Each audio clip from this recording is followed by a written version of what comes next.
The fire burning red in a Georgia representing if it comes hard here. You know. Big up Kidaki, Buxton Massive. Hey Babylon boy, you going like you like come son. Red. Never joke, never joke, never joke. Oh, money, never money, never money, money, never money, money. Now know what you can have it. Money, never money, money, never money, money. You can keep, you can have it. Money. When you been not for a bum, you have been tell me money. Now because your money done, you come with conniving money. When you had your pocket full, you have been tell me money. Now because your money done, you hustle for tell me money. Yes, money, never money, never money, money, never money, money. Now I don't want you conniving money. Neighbor, joker, neighbor, joker, neighbor, joker. That's all the money that me walk for. A 2 pound note and a guild of this. A 2 pound note and a guild of this. A 2 pound note and a guild of this. This is all the money that me walk for. Money, neighbor, money, money, neighbor, money, money. I don't want you conniving money. Oh, Joseph. Guyana and Guyanese, at home and abroad. Tune in to Guyanese Morning Time, hosted by Kadaki Amsterdam, where the sun always shines. Guyanese Morning Time, the people call it Guyanese Morning Time. Rhythm, Guyanese Morning Time. Intelligence and knowledge run the front line. We go again, Guyanese Morning Time. The people call it Guyanese Morning Time. Rhythm, Guyanese Morning Time. Intelligence and knowledge run the front line. We go again. We rise up early morning watching Tom's TV, where wisdom and knowledge, yes, it is the key. Exposing corruption over land and sea, where the wicked politicians they try to trick me.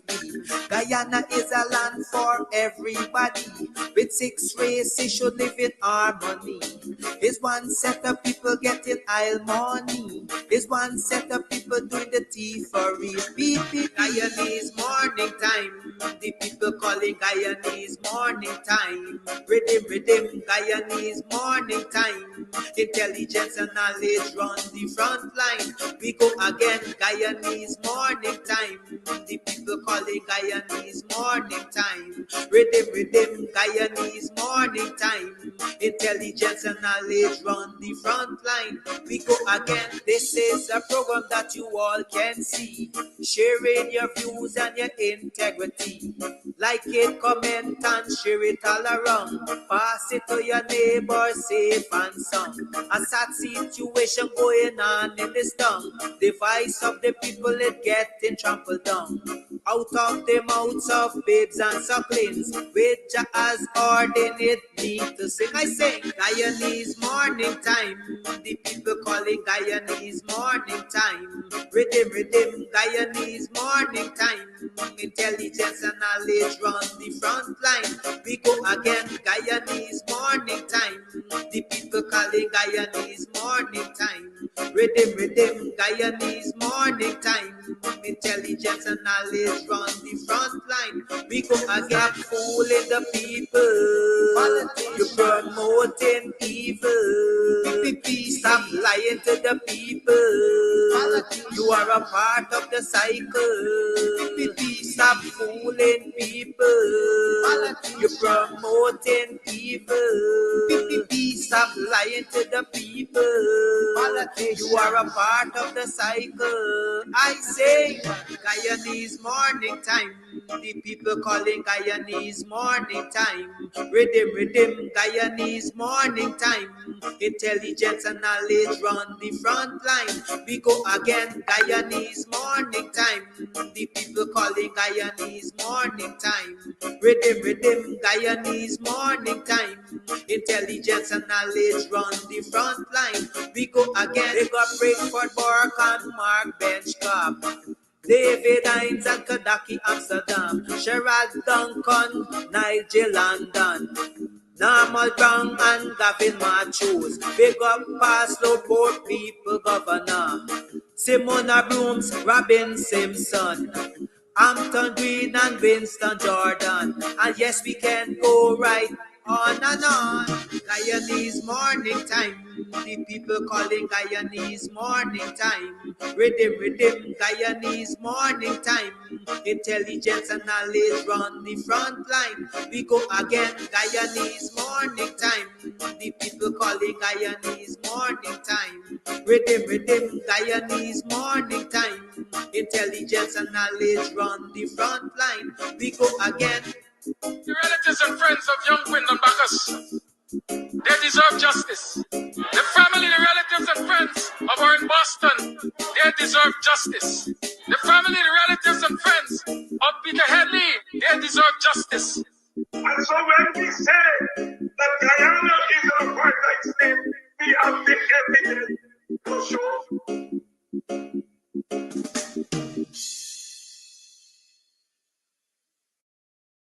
All right, so today we are here at Club Twilight up in Buxton, and we are here to talk about all that's going on up here. Trust me, if you are on the East Coast, you're in Buxton, you're in Tongue, you're looking for a place to get away to, this is the place. The Cutters, mwah. Listen, I'll be having some just now again. We'll talk about that. And then, of course, the ambience is beautiful, fully air conditioned. The decor is on point. The music's on point. Everything's on point. It's just me. I need some work. But everything else that belongs to this club here is on point. So if you want to find a nice little place where you can just drive out of town and have some drinks, have some food, you can call, you can order your stuff and just take it. You don't have to stay. Or if you want to stay here, that's what's up. And of course, they have special events for Valentine's. You can rent a hall. You can rent a hall, honey. You can rent a hall for weddings, for birthday parties, to have a bash. I hope he edits that out. But you know, whatever it is, this is definitely the place to be. So it's on Sideline Dam. You definitely want to ensure that you check this place out. But it's on your to-do list. All right, on your to-do list. This is definitely the place to check out, you know, a really cool, chill spot here in Buxton. I like this. Buxton needed this. We needed this. I needed this. You definitely needed too. Thank you. Comes out your son. You burn this wine when I want you shine. The tree of life, them I want you climb, cause them heart not kind. Comes, I say them heart not kind. Buxton Massive, Kidaki. Read that. You can get meat anywhere, but for the best cuts of chicken, beef, pork, mutton, and lots more, check out T&W Harris Butcher Shop, located in the East Rheinveld Market Meat Section. Call us on 609-7168, 641-4494. Ask for Rastaman. T&W Harris Butcher Shop for the best in fresh cut meats and lots more.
insulted, etc., by the people in power.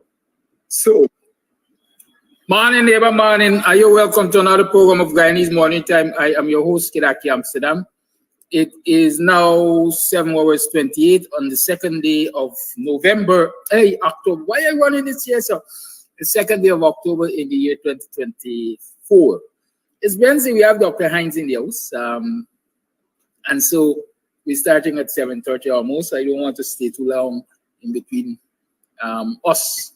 And so let me tell you quickly that, yes, many of you will be wondering, yes, I went to the funeral yesterday of Pastor. Don't ask me how was the funeral. Funeral is usually funeral at some occasion. And I was happy to see some of our regulars from Guyanese Morning Time present and lending support to the family. They also say it's a small world. I was also able to recognize some of the people that are in some way connected to the Roberts family. God, once again, I ask you to keep them in your prayers and give them some strength. Good. You've listened to Nigel Hughes yesterday. You've listened to the replay. I know there might be a lot of questions in your minds and so on. But maybe we will get to those questions on Free Talk Friday. Some people might want to offer an observation here or there on today's program. But today is Dr. Hines. So let's talk with Dr. Hines. Dr. Hines, welcome to the program. thank you. Good morning. Good morning again to you. What happened in Dubai? You weren't in the storm in any way, right? You in a safe place. Far away. God, far away. Not safe place, but far away from the hurricane. All right, good. There are a number of things I want to talk with you this morning about, Dr. Hines. I want to go back in history to some extent too.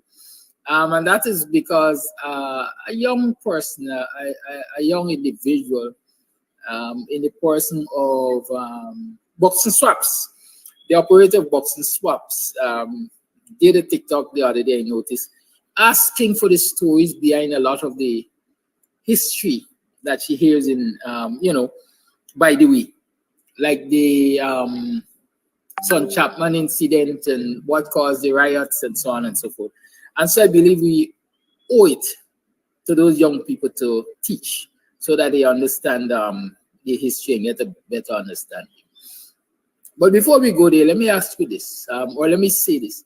On one of my programs, I think it was last week, I had a caller who was saying Dr. Hines is not taken seriously because he sits in the US and he tells politicians here what to do. If he should come home and live and work at the University of Guyana, if he's so concerned about what's happening in Guyana, then maybe he's going to be taken more seriously. Quick response to that call. No response. No response, not whatsoever. It's not even worth it. All right, not whatsoever, if you see that. I offered some clarity in that you basically live here and you work overseas. But some people seem not to know that. Or they want to find out people's personal business. These days, if you pee, they want to know where you pee, they want to know. It's not worth it. But some will say you're a public figure and the public needs to know. Well, I'm a public figure, so the public knows what they know. The public knows about my public business. Good. I said I want us to go back in history. I don't know how far back you can take us or how far back you're willing to take us. But our history tells us that there have been a lot of turmoil in the early days of this cooperative republic of ours. And because a lot of this history is not written, or it's not comprehensively written, a lot of our young people really don't have a clear understanding of what happened. What happened, for example, that caused what we call the St. Bread riots in Georgetown. What happened, for example, that caused the driving out of Indo-Guyanese and Afro-Guyanese communities and vice versa. You choose that entry point for us, please. Give us a background to the history. This is what I might call violent and racist history, as some people will put it. And especially I want you to address the Son Chapman incident? Because that is what the young lady was particularly interested in. First of all, thanks for the question. I hate to disappoint, but a lot has been written. It is absolutely untrue that the history of our country, in particular the history starting from about the 1950s to the present, a lot of books. I mean, there are books, a lot of books. I mean, there is a book coming out on Janet Jagan, for example. You know, there are books on the history of Guyana. So there are lots of books out there. And nowadays one can go on the internet and find articles, you know, peer-reviewed academic articles. Some articles are not academic. So there's lots of information there out there. And one just has to go, you know, and find them. And, you know, books can now be bought on Amazon. So it's not true that the history has not been written. So I just wanted to clarify that I myself, you know, have a couple of published books that, you know, have dealt with our history. Your question about the Son Chapman incident. Well, the Son Chapman incident, as one knows, that there was a launch in those days that plied Georgetown to what was then Wisma Mackenzie, and that launch was blown up in 1964, and it was in the height of the riots, the disturbances of that period, and so therefore it was Linden. It was a predominantly African Guyanese area. The people who died were predominantly, if not all, African Guyanese.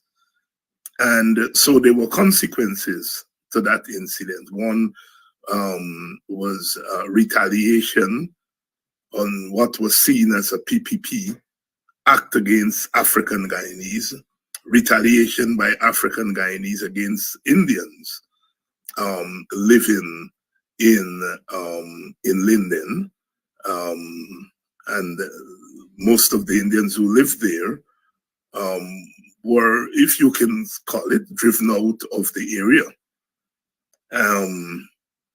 And so it's one of those incidents during the period 1961 to 1964 that gave a sense of the extent to which our racial disturbances of that period went.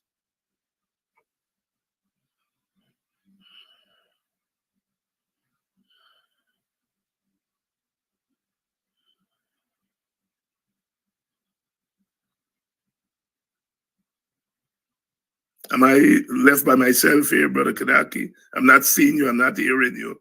I like to see my interviewer when I'm being interviewed.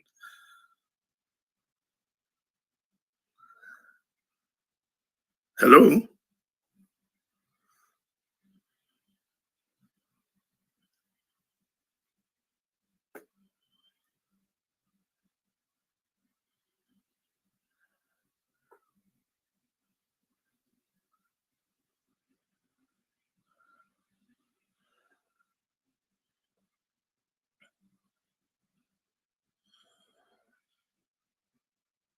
I was expecting a long answer to a short question. No, never do that. I like my interview. I like to engage my interviewers. I engage my interviewees. Make some good conversation. When I'm not seeing anybody, I feel like I'm talking to myself. All right, so I'm here. I'm right here. I wasn't too far away. Not seeing you. You need to see me. Yes, it's better for conversation. All right, so here I am. Here I am. So basically, you give what I would say a contracted answer, or a precise answer, basically by way of, I would say, introduction. Well, a general answer. It was a general question, so I gave a general answer. What? All right. We know there were the disturbances. We know there were disagreements. There were fallouts. Who should I say could be considered the aggressors? How did this whole incident about the sun trapment being bombed? Who would have come up with such an idea of bombing this sun trapment? There are all kinds of arguments. I wouldn't know those questions. I wouldn't know the answer to those questions. The fallout from that incident. There was a commission of inquiry, which was published, and so on. Those issues are very, very sensitive issues. Those issues are discussed from the standpoint of which ethnic group one belong to. If you talk to Indian Guyanese activists about the Sun Chapman incident, they pay less emphasis on the Sun Chapman emphasis, and more emphasis on what they call the massacre of Indians following the Sun Chapman.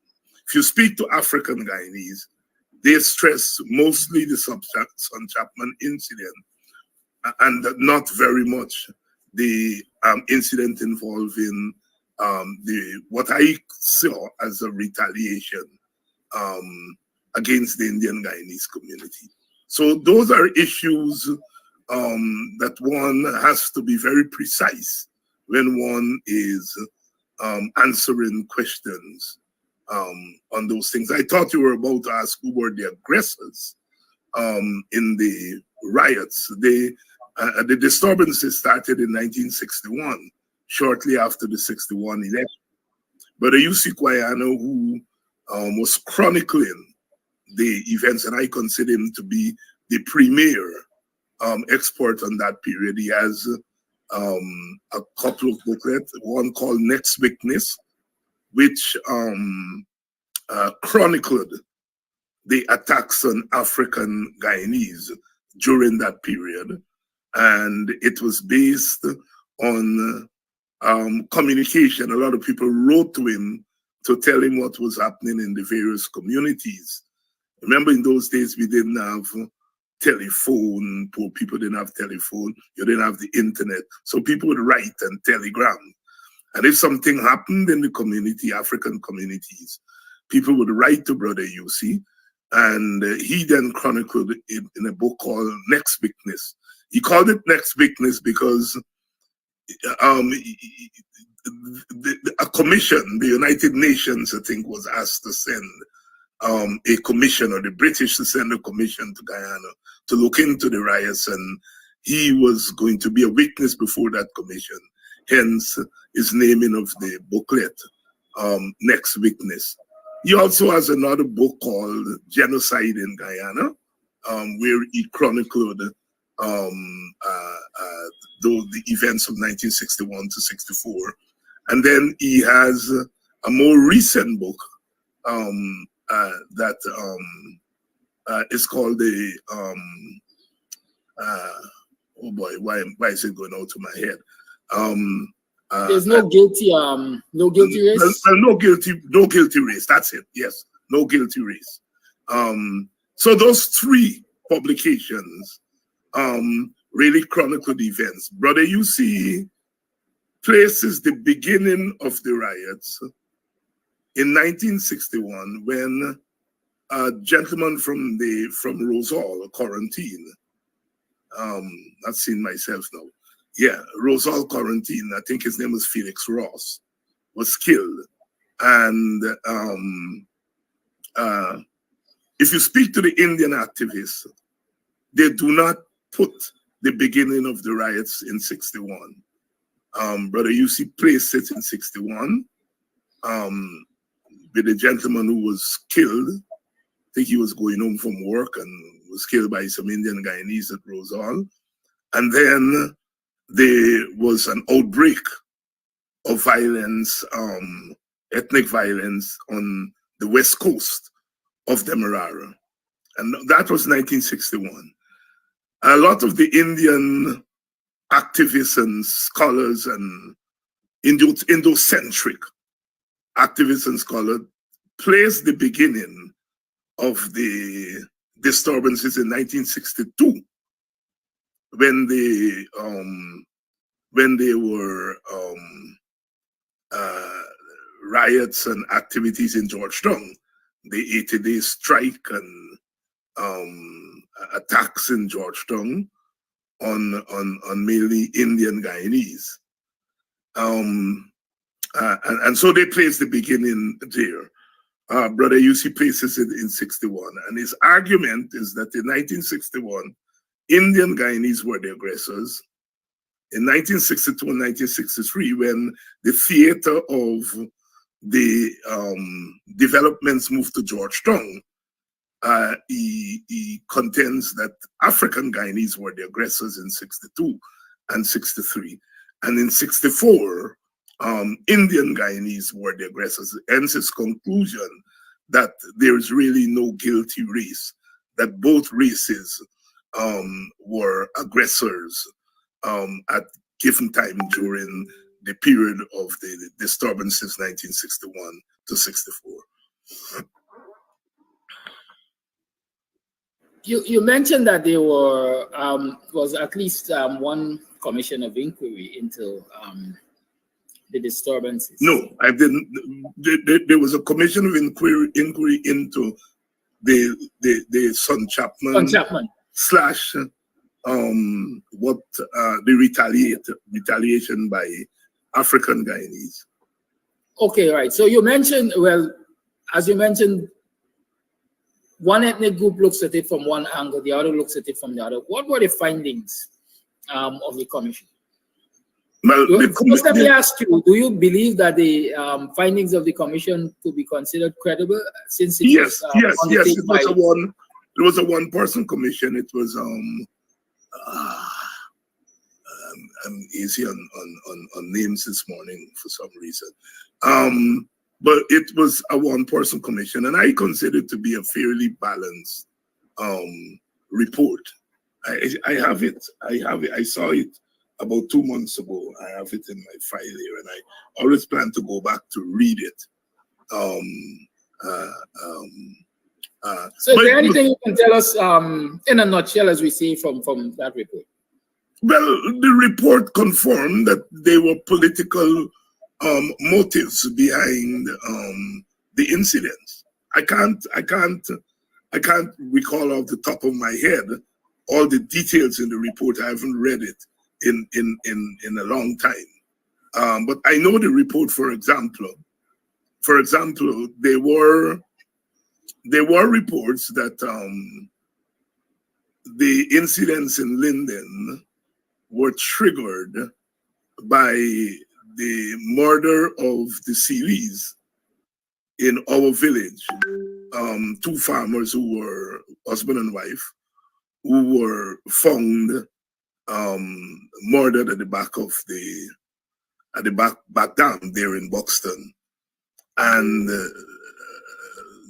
they said that when news of that got to Linden, there was retaliation by the people of Linden. And the PPP suggested Guyana was behind it. The Commission of Inquiry, for example, did not place Guyana in Linden. Guyana was nowhere in Linden. He had nothing to do with that. He was in Buxton. He had nothing to do with what was happening in Linden. So there are things like that that are very useful in the report of the commissioner.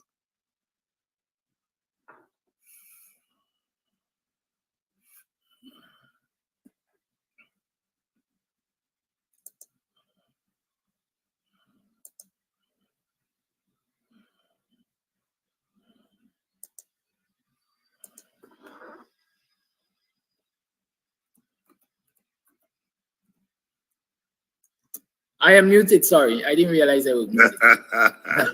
Yes. let me say this so that I'm not judged too harshly this morning. I'm not at my utmost. I got some health issues knocking me right now, so I guess a little distracted by that. But I'm asking you about the siblings. What is the background to the murder in the Buxton Back Dam? I don't know. I don't know what is the background. How did it have? I know the murder occurred. How did it have such a far-reaching effect as to bring about reactions in Linden? Well, people of Linden is really a community of people from African communities on the East Coast and West Bobis in particular. And so anybody these were people who migrated to Linden from the villages, the African villages, to work in the bauxite industry. And so therefore, they had relatives and still have relatives in the villages. So if something like that happened within the period of the thing, of course, there are people in Linden who are going to be affected. And is it as a result of the retaliation in Linden against Indo-Guyanese that we have this, what I would say, continued vendetta, because the likes of Ravi Dev and so on continue to discuss these issues, I would say, from a partisan angle, and fan the flames of division? I wouldn't conclude that they're fanning the flames of division. I want to be very clear about it. I don't want to make those value judgments. People make those value judgments of me every day, that I fan the flames of division. Your questioner said nobody takes me seriously. But the PPP government and Indian Guyanese are accusing me of fanning the flames of division, which will lead Guyana into another disturbance. So much for not being taken seriously. No, I don't want to get into those things about fanning flames. Do Ravidev and comrades comment on what happened in Linden? Yes. Are their analysis of what happened in Linden one-sided? Yes. They downplay the Son Chapman bombings, and they overplay the retaliation against Indians. Now, that is normal in ethnic narratives, because, there are narratives of suffering. And so, therefore, the ethnic groups and their leaders tend to silence the aspect of the narrative that is not favorable to the group. And they tend to overplay the narratives that are useful for the group. And that happens with the Son Chapman incident. Thank you. It's 9 minutes to the 8 o'clock hour. Let's talk a little bit, unless you want to continue further along the line about No. You're Let's talk a little bit, Dr. Hines, about the Working People's Alliance and the fact that you're the presidential candidate. We are approaching elections 2025. I noticed the ERC sent me an invitation to a workshop that they will be hosting to discuss hate speech, especially that we're approaching the 2025 elections. Do you take seriously the role of the ERC in this country? Yes, I do. In fact, I was invited to that workshop too. I have to look to see what date it is, because I'll try to attend if it's possible, if it doesn't clash with my teaching and other important things. I do take the ERC seriously. You take them seriously. In your opinion, do you believe that they're fulfilling their mandate? No. That is not reason for them not to be taken seriously. It is a state agency. It's an agency that has a certain role to play, and it ought to be taken seriously by people, by myself. I can understand the citizens of Guyana at large wouldn't take them seriously, and for good reason. But as a political activist, as a scholar, I have to take them seriously. Is it your opinion they contribute positively or negatively to race relations in this country? They do not contribute at all to race relations, positively or negatively. So what is the purpose? They're a state agency. All right, okay. Let's talk about WPA and policy. We had Nigel Hughes on yesterday, and we had him express where the ESC is in terms of education and the country's resources and so on and so forth. Let's talk about WPA's policy areas. We see the unbalanced distribution of the country's wealth. We see excessive borrowing and poor management of those borrowings, if I can call it that. We see that percentage of the nation's children are failing to matriculate. Address some of those issues in. Well, you give me about 10 questions there. Yes, to address, so that you can choose. I mean, So what, that you can what you want me to talk about, you ask So me. that you can choose. So that No. I know for a fact we spoke, Dr. Hines, about the WPA's education interventions, what the WPA intends to do to fix the issue of failing of our young people in the education system. Let's therefore talk about pulling our people out of poverty. You asked me two things there again. You asked me about pulling out of poverty and education. I don't know. I said we spoke about. It means that we must have addressed education previously, right? So let's talk about poverty, the cost of living, and how WPA aims to address the issue of cost of living and the poor.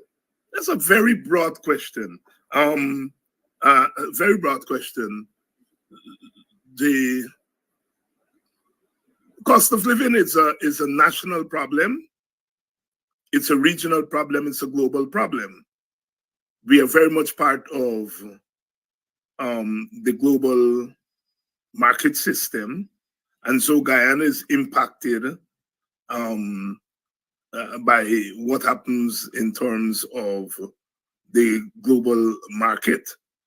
And so when one is talking about cost of living, one has to speak about it within that context.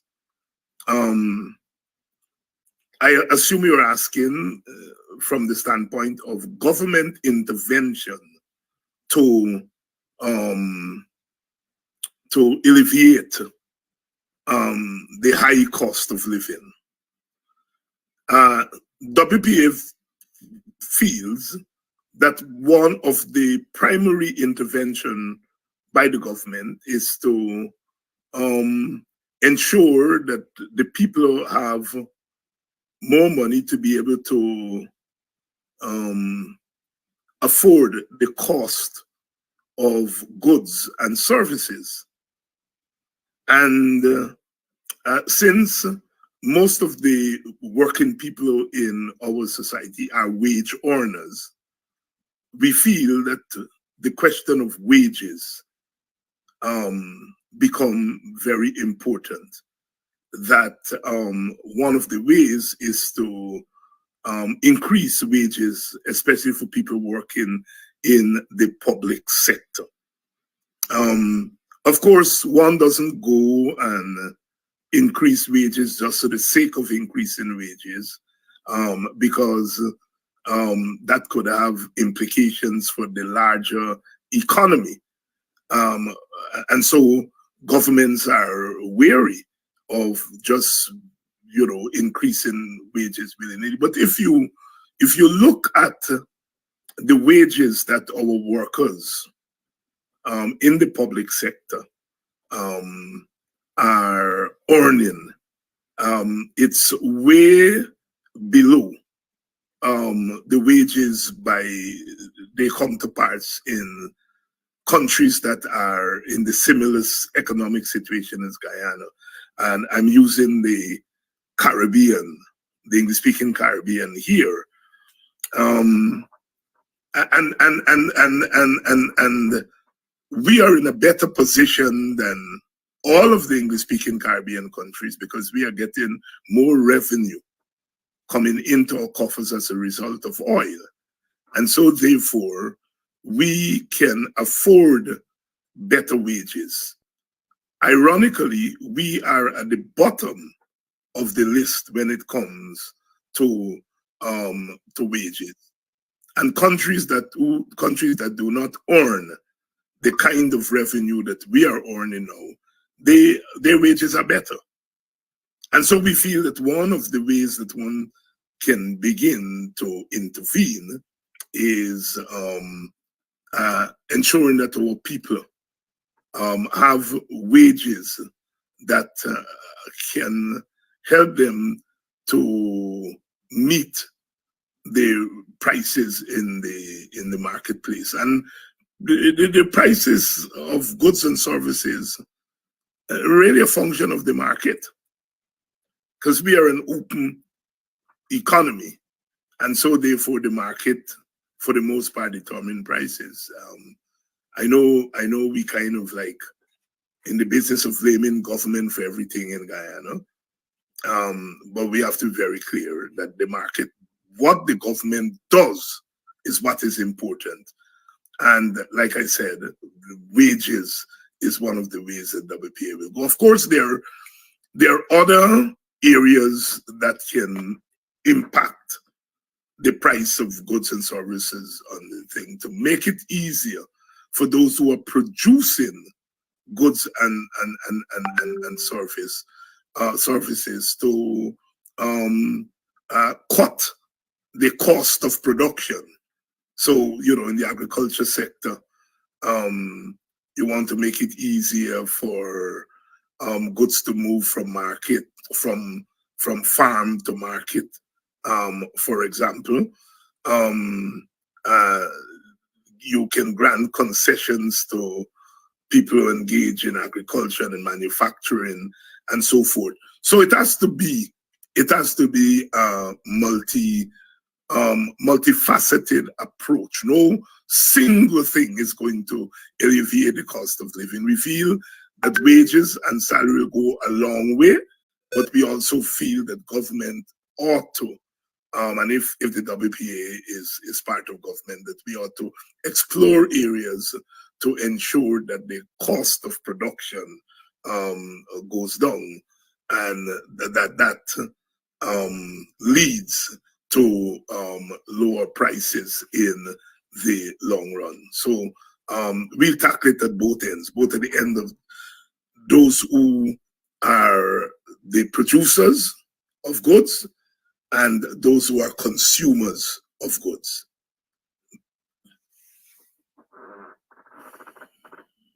The PPP currently claims that it has been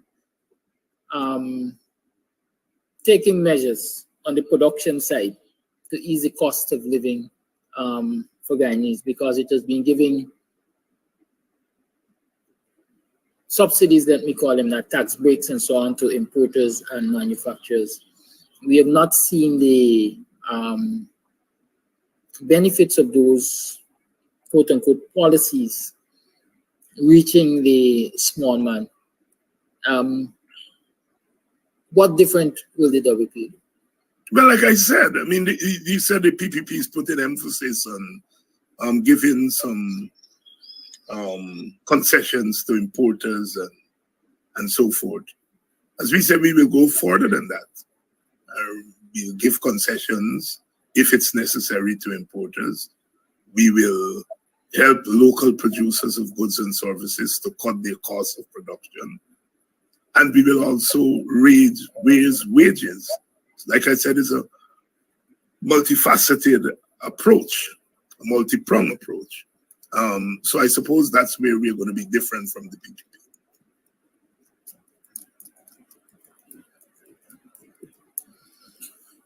Thank you, Dr. Hines. Let's talk now about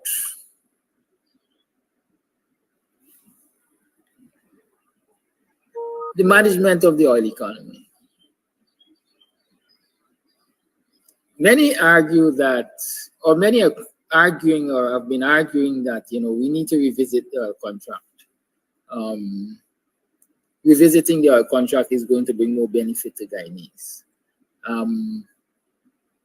Is it your opinion that we really need to revisit the oil contract for Guyanese to get benefits?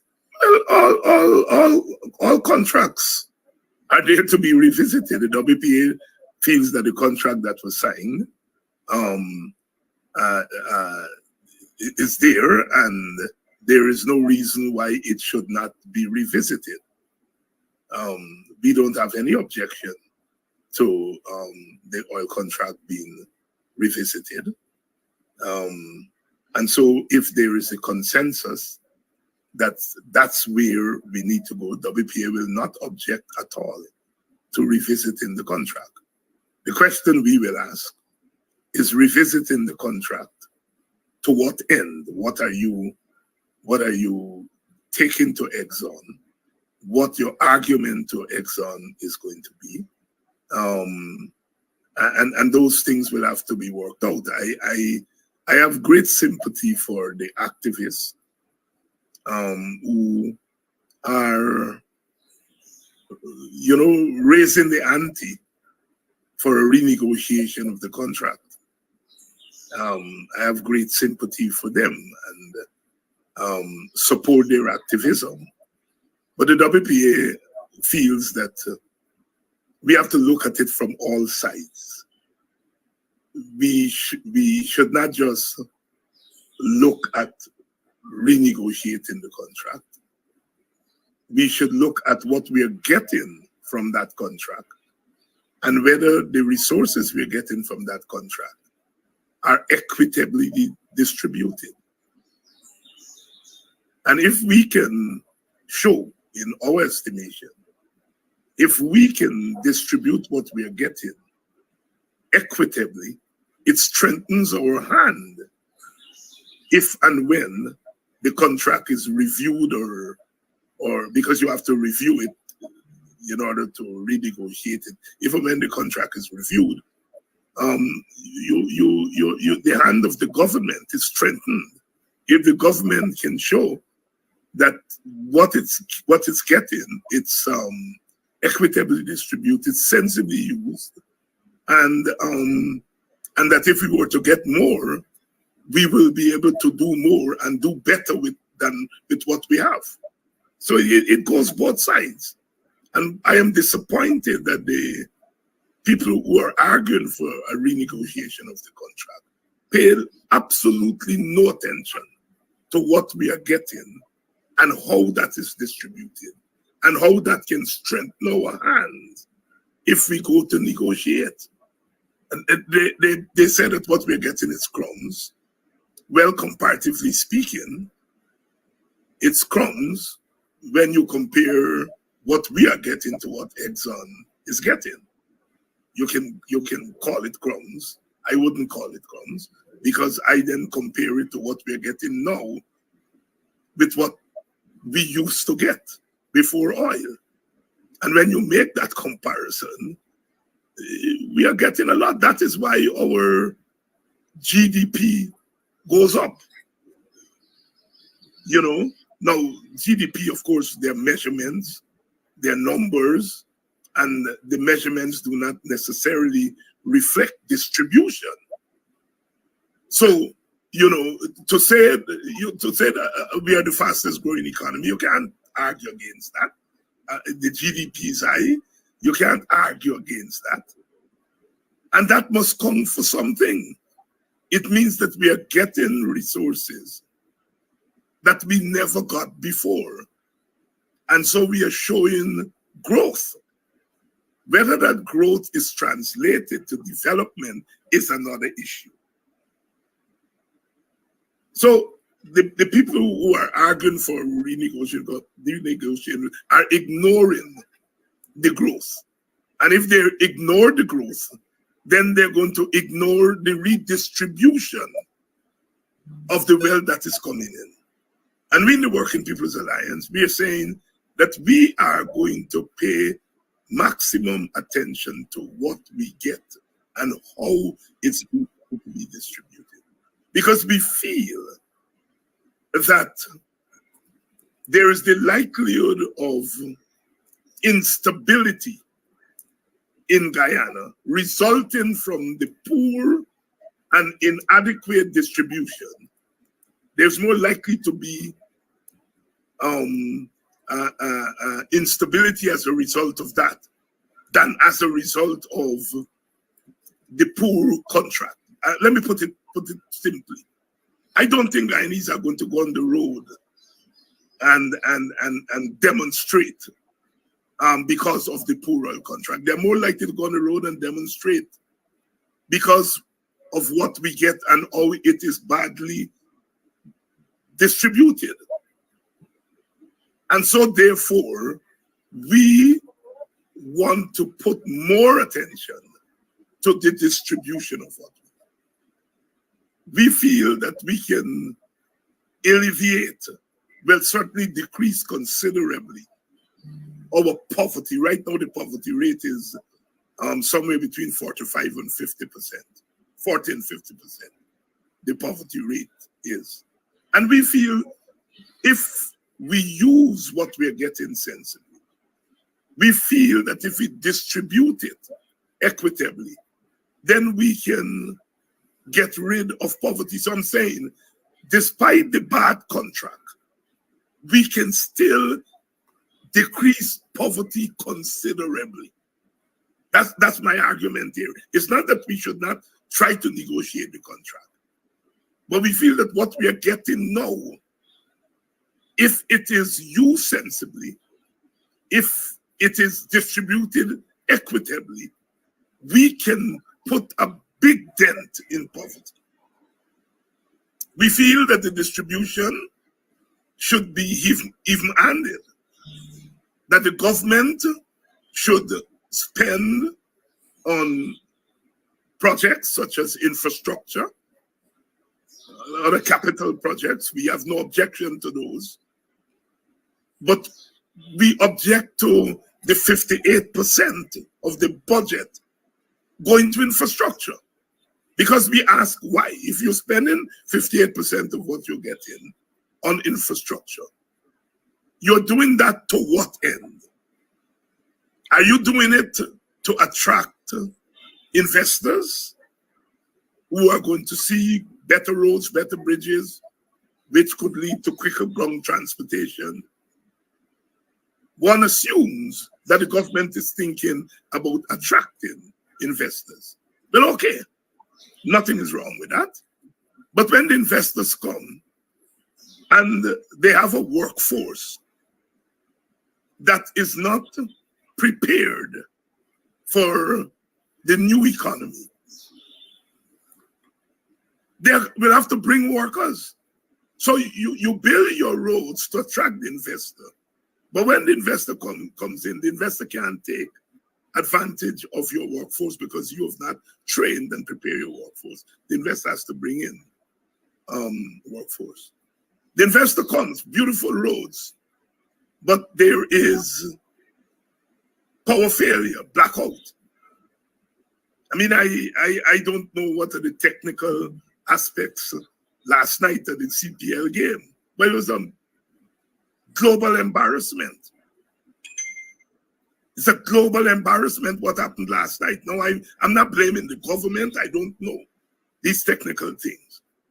But I'm saying there it was the president and all of them there at Providence, and they couldn't get it, and it affected the outcome of the match.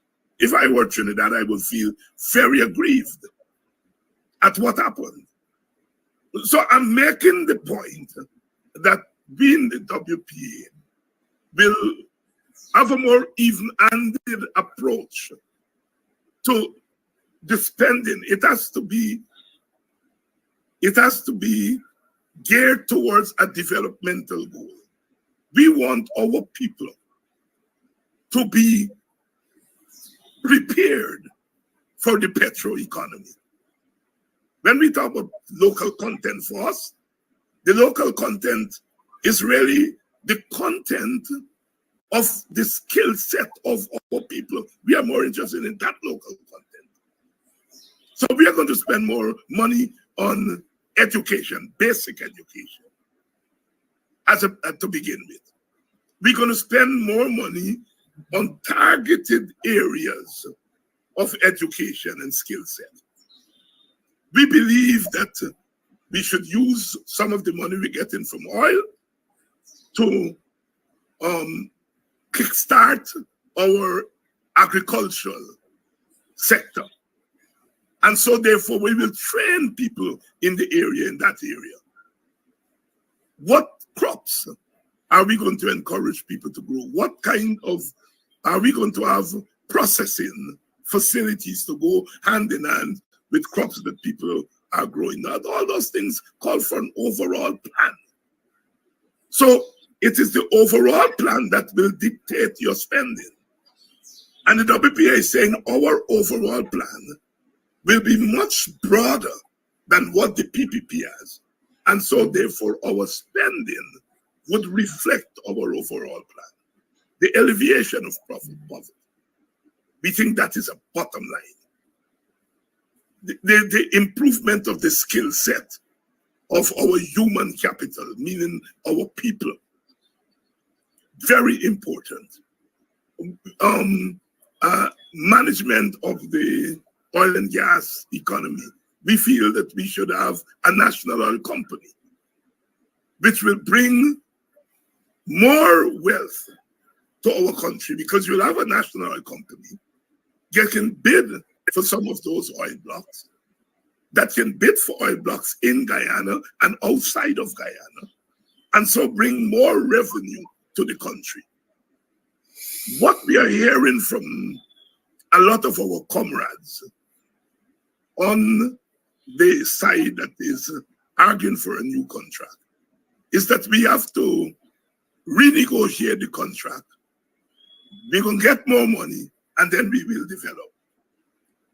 And we are saying that while we wait for the contract to be negotiated, renegotiated, if we ever get there, that we can do a lot with what we have. And as a country, we ought to be making more progress than just the GDP, just the growth rate. We have to move from growth rate to development, and that is what the WPA is interested in, is how we translate the wonderful growth rate, the numbers that we are seeing, how we then translate that to development. And we therefore have to look at the areas of the political economy that we can invest in and show dividends that we can then talk about development. Right now, we're talking about growth. And I hear innocent Guyanese come back and they see a couple of roads and they say, wow, Guyana is being developed. Roads don't develop you. Roads by themselves don't develop a country. It's nonsense, right? So we have these great numbers. They have yearly report, 47.8%. That's growth. But where is the concomitant development? And so, and so therefore, we are going to be concentrating on development. The education sector, in terms of the oil sector, the PPP is spending on hospitals, buildings. But when we need very serious surgeries, we still have to fly our people out of the country. We will spend part of the resources training top-level technicians, and then not training them, but paying them proper wages and salaries so they can come back and work in our health sector.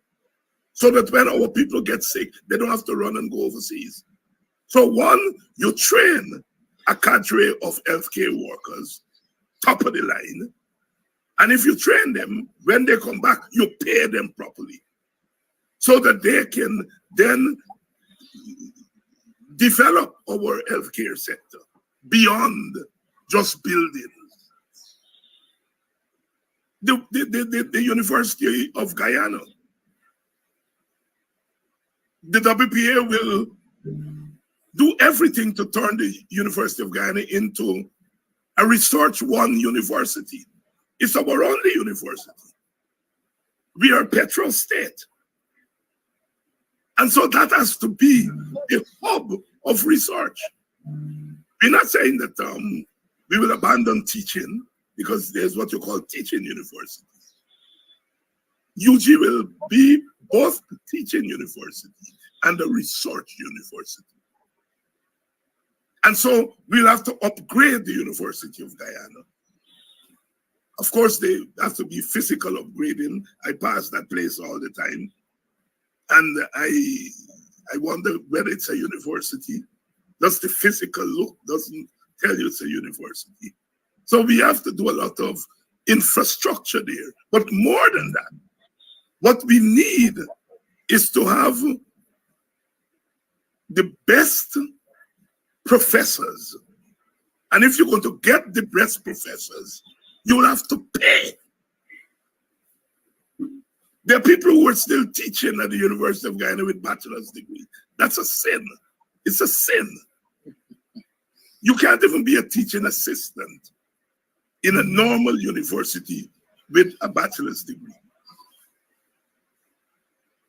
At a minimum, persons have to have a master's degree. WPA will spend resources and get those, professors and lecturers there to send them to get their PhDs and their advanced degrees and to train. And when they come back, to pay them comparable wages to what they're paying at the University of the West Indies and other regional universities. So those are some snippets of the areas that our party want to pay attention to. Thank you, Dr. Hines. It's 20 minutes past the 8 o'clock hour. I am going to open up the lines now so I can have the input of viewers, comments and questions.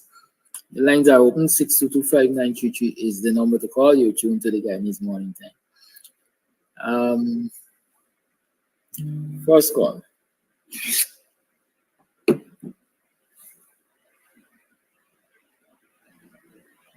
Call you on. Yes, good morning, Mr. Amsterdam. Good morning, Dr. Hines. Good morning, everyone in the Guyanese diaspora. Dr. Hines, I'm elated to hear your overall plan. It sounds a very sound plan for capacity building.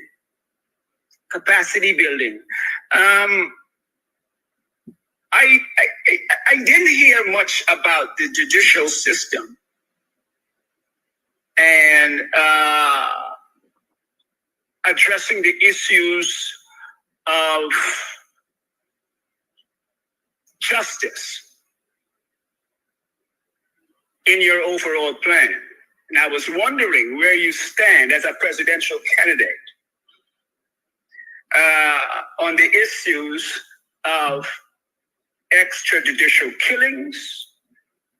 There are at least 1,000, because Mr. Amsterdam spoke at great length about that yesterday and the day before. So I take that as this is part of the WPA's sentiments, that they empathize that there is an absence of sufficiency of justice with regards to extrajudicial killings for the tenure of the PPP.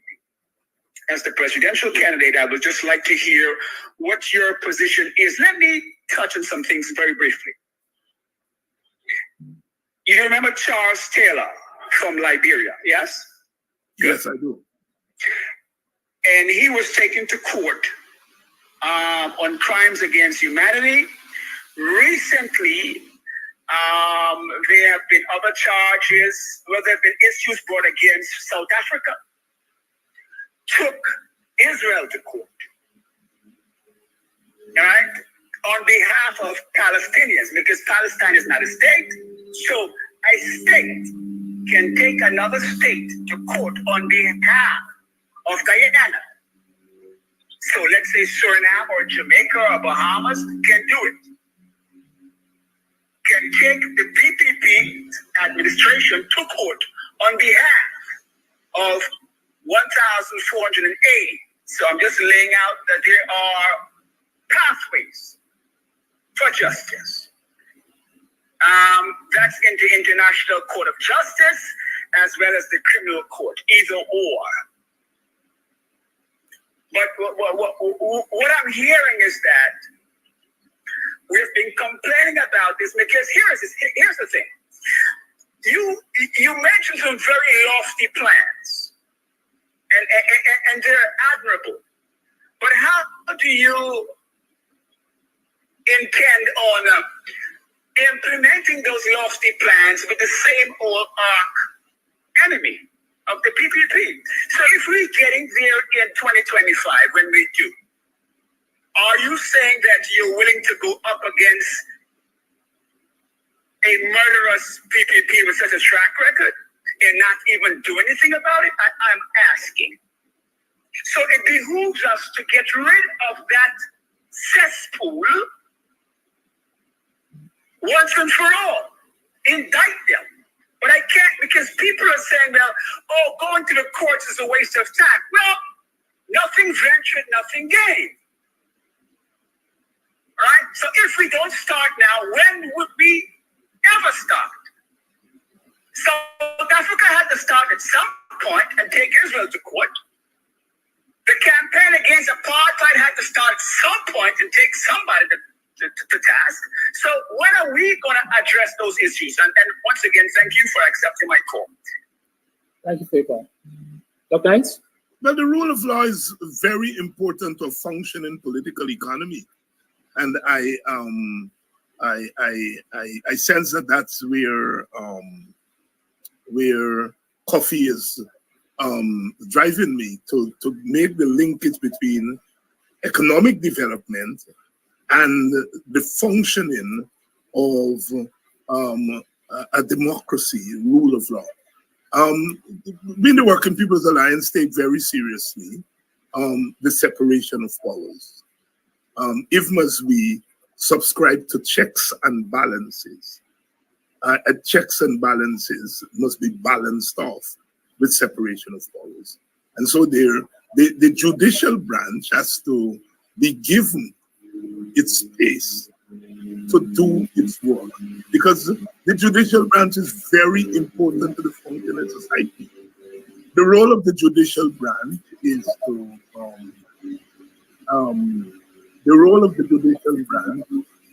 to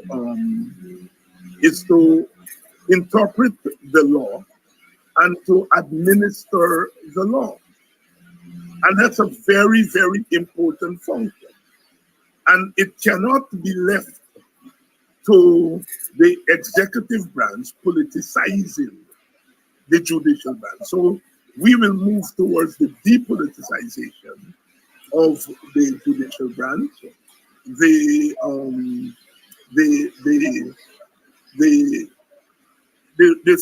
respect for the separation of powers. So I always go back to the coalition kind of government. I think the coalition, if I had anything to do with strategy,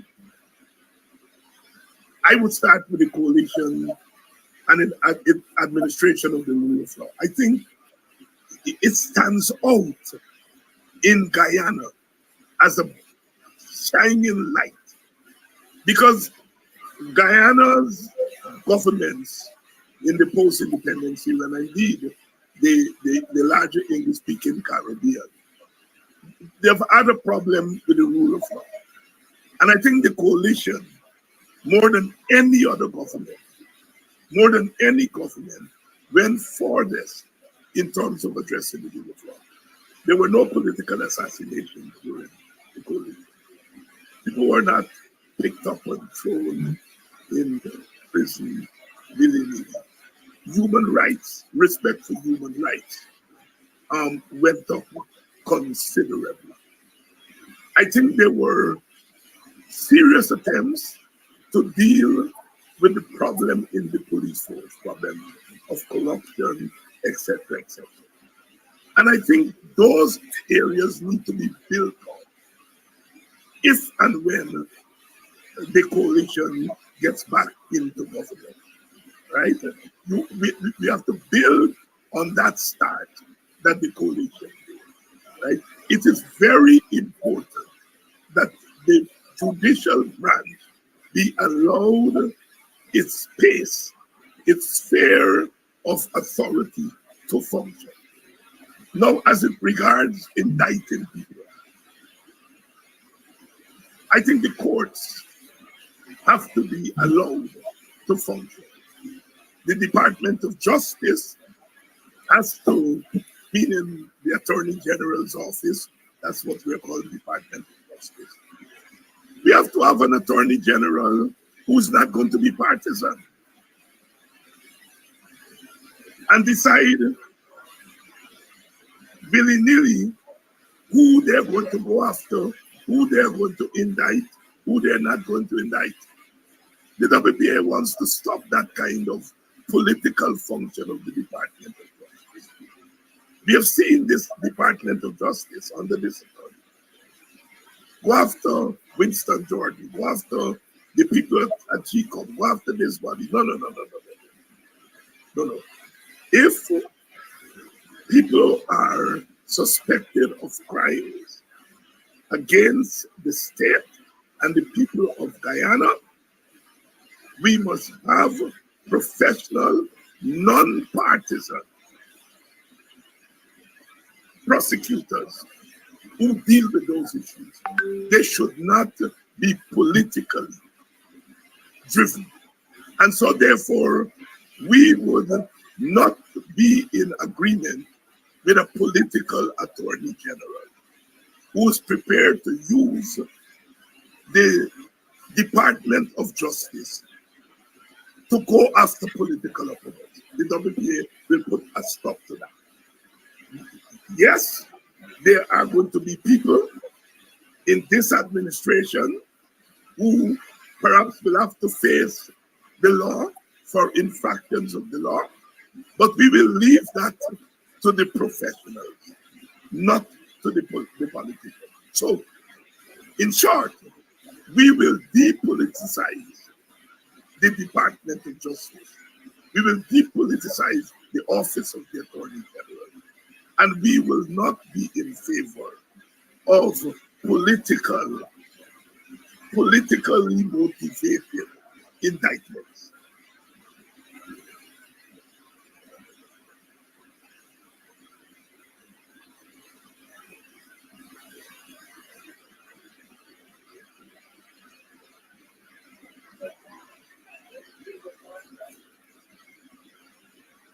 Just want to go ahead. Hello. Yes. No, good morning, Kadaki. The guys mentioned the persons who wanted to know a bit about the history in the early 60s. In my village, I don't know about it. I was told we were at Denham still. And we had people, Africans living as far as Rumsep, Vinci Forest, La Jealousy Estate. They had to come to Denham still because they were murdered and burnt out. They had Indians in Denham still who lost their lives.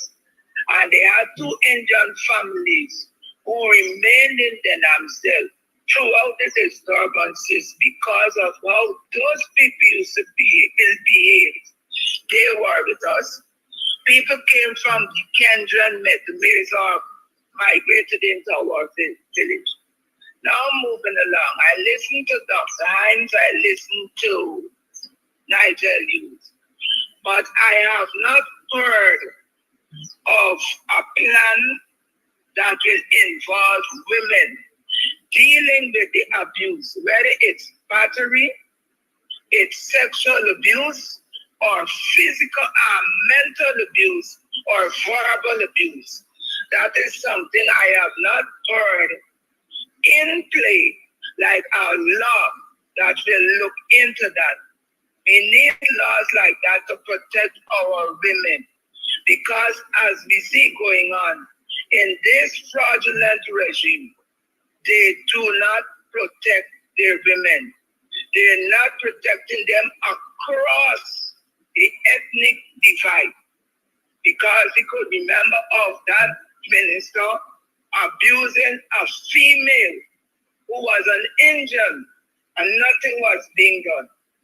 Then Ding and Mrs. Hughes, and the list goes on. And not forgetting the Amerindian girls who live a life I don't know what. Imagine a teenager bathing in the opening bushes and the different atrocities that befall our women. I need us to have a proper plan, something in concrete to protect us. Lastly, Dr. Hines spoke about the university. Instead of building hotels, I think that in each region of Guyana, at least Essequibo, Berbice, Linden, New Amsterdam, Berbice like New Amsterdam too, Linden, let them.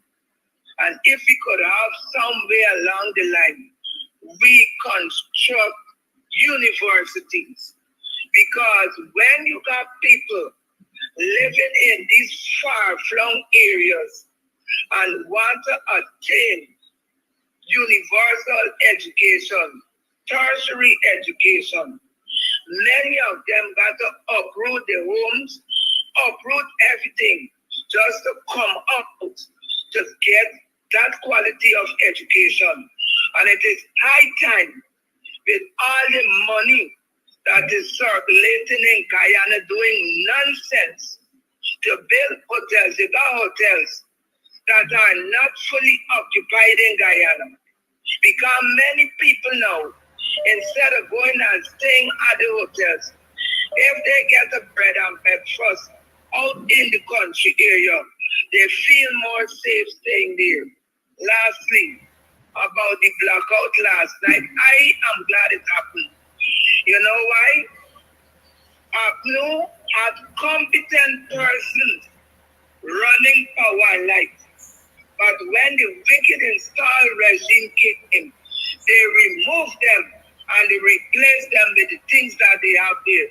So that was a great achievement to let the world see who the PPP put in has brought them to their face, is as they normally do. So that blackout at the cricket, it served them right.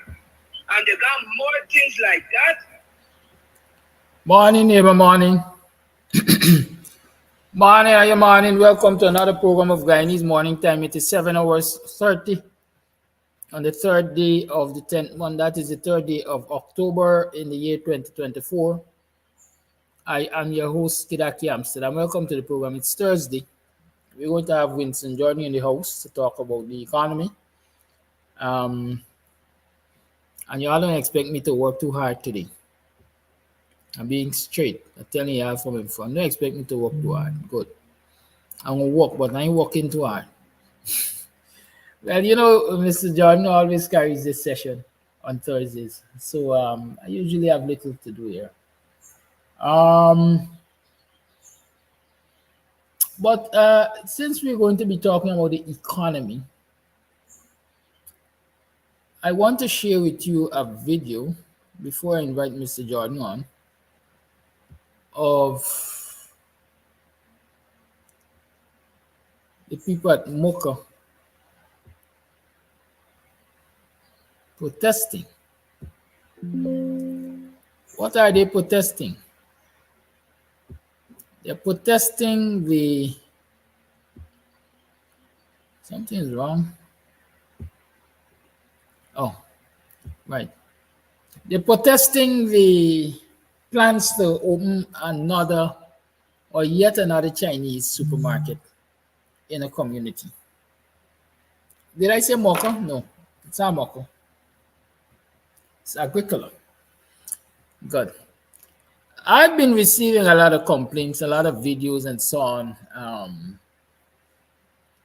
from people complaining about the Chinese supermarkets that are being opened left, right, and center. As a matter of fact, many of these supermarkets are less than 3 miles from each other. I can tell you that. There's a supermarket. Let's start from Buxton at Church of God Road. There's a supermarket there. Then you go to Anneal Market Road. There's a supermarket there. On the northern side, on the southern side, just over across the road, there's a supermarket there. Just on the line top, there's a supermarket there. How far is Church of God Road from? How far is Church of God Road, Buxton, to Annandale line top?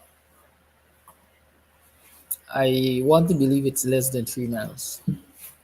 And in that little distance there, you have, how many did I count? 1, 2, 3, 4, at least 4 Chinese supermarkets. If you go a little east by the Vigilance Police Station, just before the Vigilance Police Station, I understand there's a Chinese supermarket that will be open there soon. And a stone's throw away, it's just about half a mile if so far away, there's another Chinese supermarket. I'll tell you this. Dictatorship has no care for even those who support it. Right? Dictatorship has no care for even those who support it.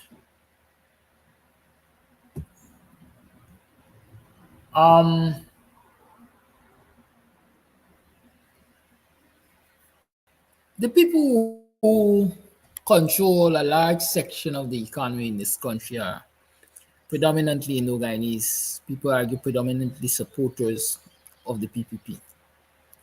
But yet, the policies of the PPP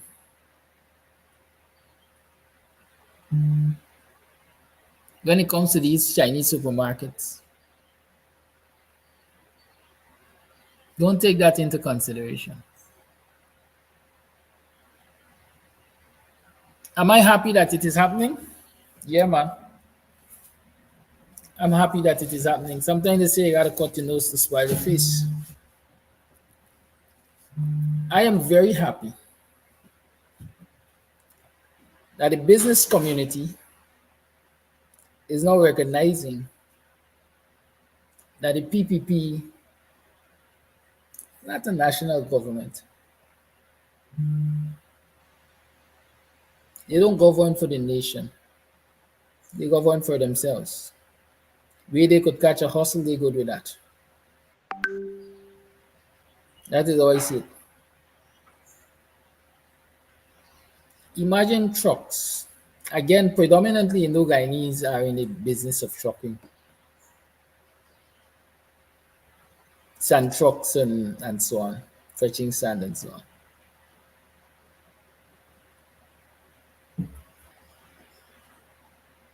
But can you imagine,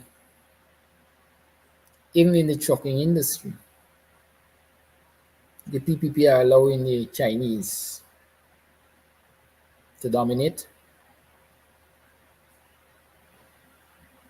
If you have doubts, pay attention to who are driving the big trucks now on the roads to transport sand and stone and loam and construction material, especially road construction material.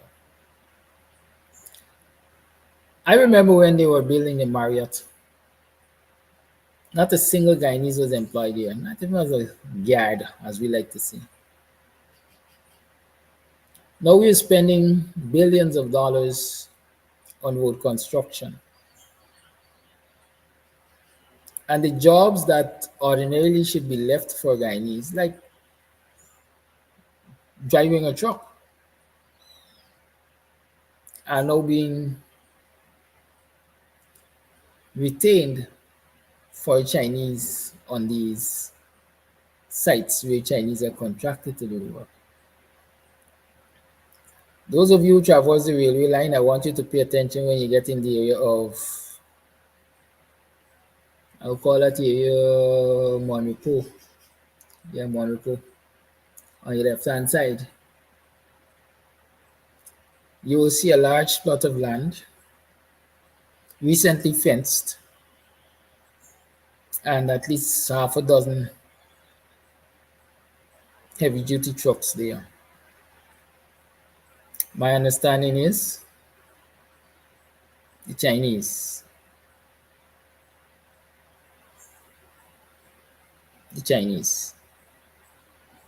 Have you heard that the government of Guyana has agreed to, as we say, import at least 400 truck drivers in this country? I would say a basic skill as driving a truck, transporting. Even if we say that our locals need training, are we saying that we do not have the capacity here in this country to train locals who've already been driving trucks in the proper way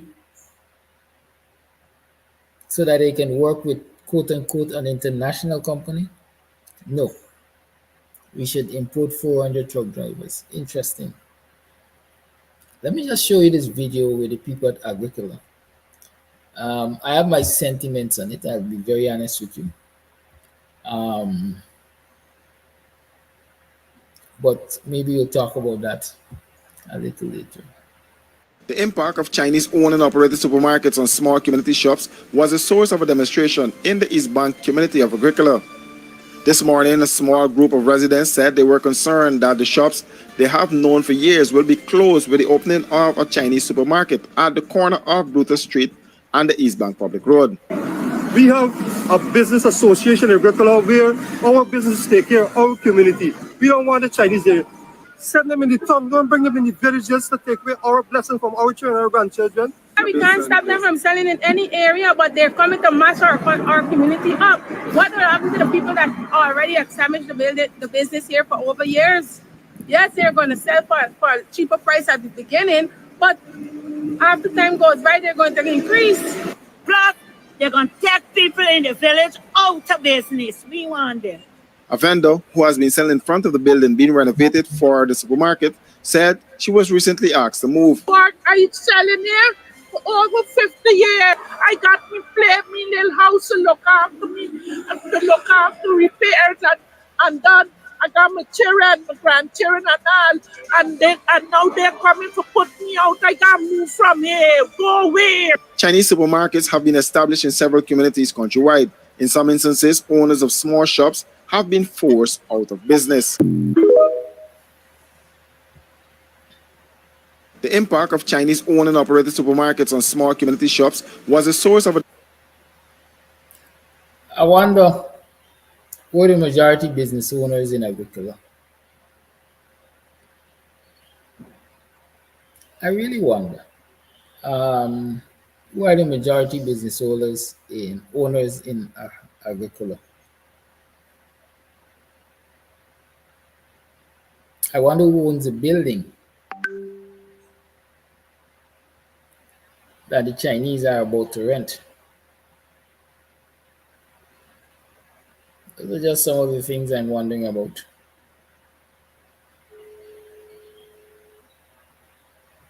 But we'll continue to,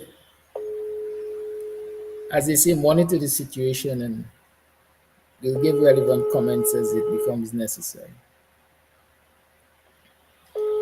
But even the Chamber of Commerce, I think, Chamber of Commerce a few weeks ago complained about the Chinese businesses and the impact of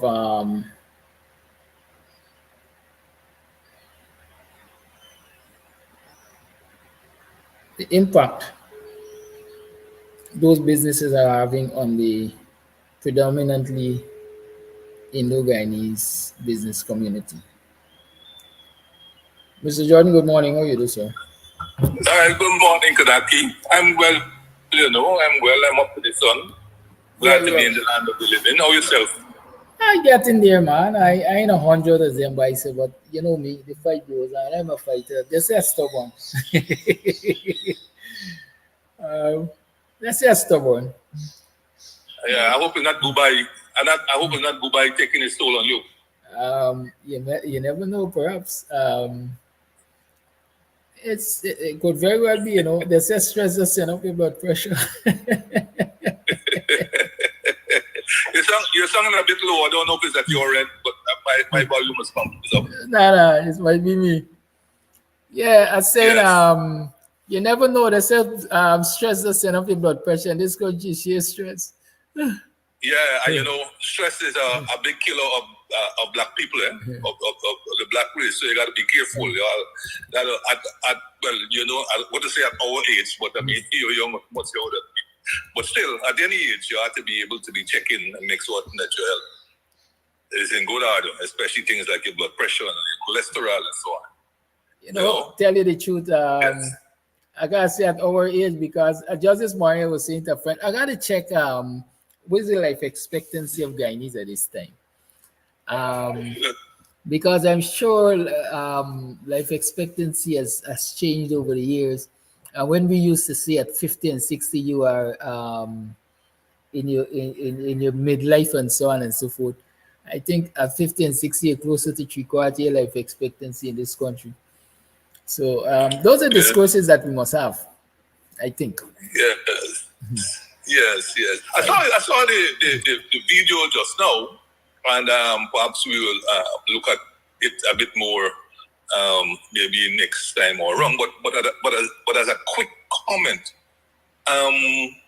there's a reason why in United States that Walmart is not to be found in certain states and in certain areas.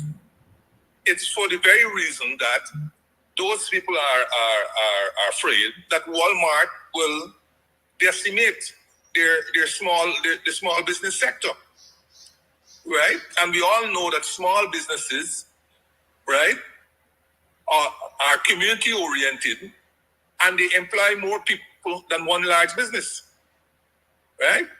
And I fail to understand the reasoning behind the government allowing the unvarnished free entry of Chinese all over this country, because it's from let them to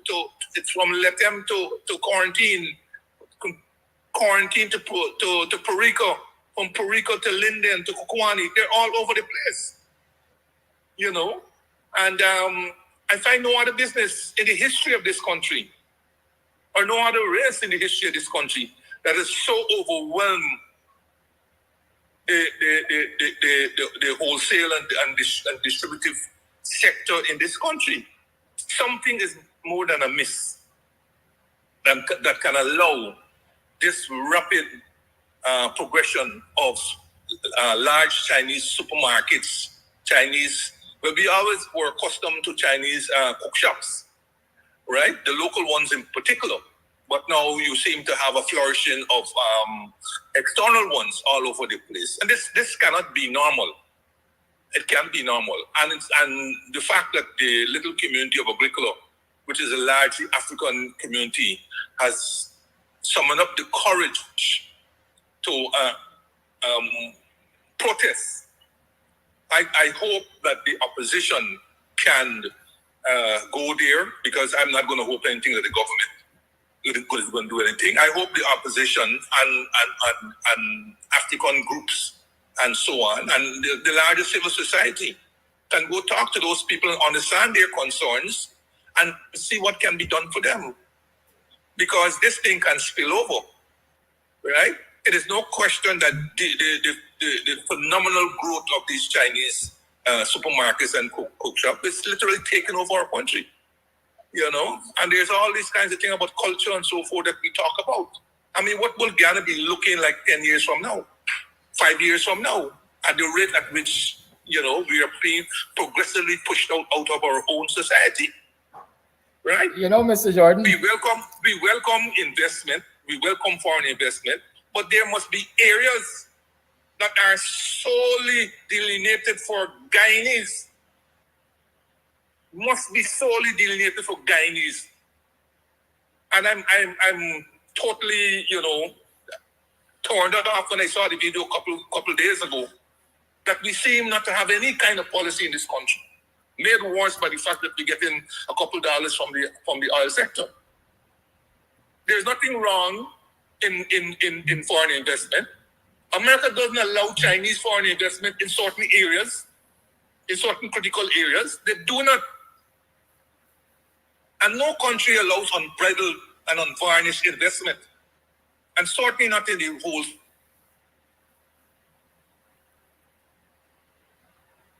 Are you there? The Guyanese come since we are members of the Caribbean community, and this has to stop.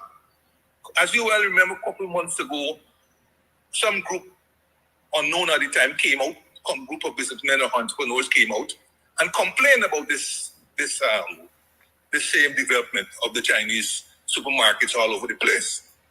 I don't think they got anywhere, or they were silenced, because since then they have not come back with anything. And at least one member of the established business associations in the country poured cold water on their concerns, while another said that they were going to investigate, that they didn't. Imagine all these supermarkets creeping up all over the place, and that individual from that private sector organization is claiming that he wasn't aware. I don't know whether he wasn't aware of the fact that these people were suffering, or he wasn't aware of the growth, the seeming growth of the supermarket. But either way, we haven't heard anything since. And like everything else, I believe that is just been buried or gone on the wayside. But now that these people from Agricola, these very small, very, very small people who are being pushed to the margins with no compensation, with no permanent income coming from any other source, I believe the time was opportune for government, and most important, the non-governmental groups. So go there and eventually have more than a conversation about this growth. I think government should said eventually now that enough is enough. There are enough of these supermarkets around the place. No more. We will not allow any more in any part of the country to be established. That's one. Number two, the competitions. I don't know if the Competitions and Fair Trade organization that is at Ministry. I don't know whether it's fair trade, but certainly competition at Ministry of Trade will be allowed to do its job and do some kind of study, some investigative study on these Chinese businesses and their impact on the society in general, and their effects and long-lasting effects on the society itself. Then, of course, the group that came up a couple months ago, they had a long list of questions that they asked. But these questions remain unanswered, including whether there's fair trade, whether the imports that these Chinese are doing are coming in through the official channels, whether they are paying VAT, whether they are paying NIS to their workers, whether they're paying taxes, fair taxes, all these kinds of things. We don't want to label the Chinese, but on average, you could go into a Chinese store, you'll never get a receipt. And in some cases, if you ask someone, you're abused, or they ask back for the goods. All of these things are happening, and we turn a blind eye to it. So the question has to be asked, why is this happening? Why is it happening? And what is the impact that it's having on other businesses in the society who play fair? I'm not going to make any suggestion that the Chinese are playing unfair, but what I'm saying, a whole heap of questions have been asked, and these questions remain unanswered. Mr. Jordan, permit me. What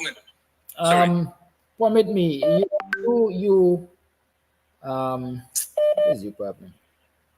You have been the Minister of Finance, so maybe you have that information. One of the arguments is that the Chinese do not pay duties because their supplies usually come assigned to the embassy. Is there any truth to that? Well, first of all, Kidaki, I think that's where you are misinformed. As the Minister of Finance, I don't have that information, and I wouldn't have access to it simply because under the Income Tax Act, each individual, and here individual could include a company, each individual's tax is confidential. I understand. To the organization. So I would not know, and I could not ask whether individual A or Chinese company B has been paying their taxes. Okay. I may ask, but I will never get the answer from a professional head of that organization. Could it be a government arrangement? A government arrangement, and it has nothing to do with GRE? No, but I as in diplomatic privilege. Well, I don't know. What I see is what is called a laissez-faire approach by the government to the investment in these supermarkets by the Chinese. Right, that's what I see. All right, but I've been saying this for quite a while, and I somehow I still hold a firm belief that the Chinese, at least in many instances, are acting as a front for operatives of the PPP. One of the questions we must ask is the relation between these Chinese supermarkets and Sue, and Sue's landlord. Because for example, they say common sense in common, but when you look at a supermarket in Buxton owned by the Chinese and it named Annan Supermarket, what does that suggest to you? Do any Chinese named Annan? Yeah, so, well, it could be a strategy of the Chinese also to mask their presence in the society by using names that are familiar to the Guyanese, to the average Guyanese, right? True. Because, I mean, of course, the proliferation will, of course, raise eyebrows and cause these kinds of comments, like, for example, that I am making. So one of the strategies could be to hide behind names that the Guyanese are familiar, especially given what community they might be existing in. So if you might be, if they're existing in the predominantly say African Guyanese community, you might name it Samsung Supermarket or something, and they are there behind pulling the strings and so on. If you're in Annandale, you might name it Annan Supermarket and so on. So that might be a strategy to quell the fury that is boiling over the fact that they are all over the place. Let me be on the positive side that these supermarkets, because of their pricing arrangement, have helped to keep down the prices of the more rapacious wholesalers and distributors in this country. All right? So even though the cost of living is extremely high, it could have been higher had you not had any number of Chinese supermarkets and their presence, where if you ask the average customer who goes there, say, yes, it is cheaper there, and also I could get everything in one place, and so on. So they provide a service. That is no question about it, no fact about it. But we have to be sure, one, or first of all, the government must indicate no more than one or two per town or per village or so on, so as to allow small businesses that exist to continue to exist. The ones that don't exist, that they can see something in place there and they can go and farm their business and get in. All right? So there's nothing wrong if they are in place, but they cannot swamp and crowd out the ordinary Guyanese citizen. That's one. Secondly, we have to be assured and constantly reassured that the Chinese supermarkets are following every regulation that we have in this country, from imports right through to the payment of taxes. We have to be sure, absolutely sure about that. The employment of labor, the treatment of the labor, to ensure that the minimum wages are being paid, the books are being kept, the places are being thing, there are environmental health regulation, all these different things that you would ask of an average business that you have to make sure, so that in other words, and that they are competing fairly, and that the edge that they may appear to be having over other established businesses or other businesses is due to their thrift and their hard work and their marketing strategy and so on. But otherwise than that, we have to make sure that the Chinese supermarkets and the Chinese businesses are not getting an unfair edge over domestic businesses and other businesses. And most of all, government must have a policy in place. And it must extend the local content beyond the oil sector. Beyond the oil sector to include these other businesses. Government must carve out a niche for domestic, for its residents, for its citizens. It can't allow this laissez-faire pattern, oh, well, we can't do nothing as a free market. What free market? We don't have any free market thing yet. We don't have any free marketing here, no? So the government can't throw up its hands and say, well, oh, it's the market. People, if they want to set up business, because it is not fair. It is not fair. Once again, there's a reason why Walmart is not in certain states and not in certain towns. You can go to New York, and if you want to go to a Walmart, you got to go way down in Long Island. But you will not find a Walmart in Brooklyn. You will not find a Walmart in Queens, in the Bronx, in Manhattan, in Staten Island. You got to go down to Long Island to get the Walmart that is down there. Good? So you have to drive and go down there and do your shopping down there and so on. But you will not find a Walmart there. You will find a Walmart, for example, in Maryland or in Washington, D.C. So there's reason why some states don't want a Walmart. It's not that they aren't a very good business. They are indeed a very good business. You can get from a P to a P in a Walmart and at a reasonably good price. But those are the places that don't want Walmart, accept that they have large numbers of small businesses which they would like to promote and defend. And that is the approach I would like us to see. To see. The Chinese are already here, the supermarkets are already here. Then call a stop now. Say no more.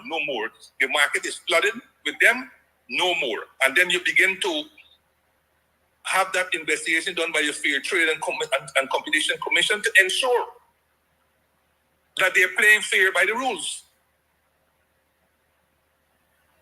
The other day I went in a certain supermarket downtown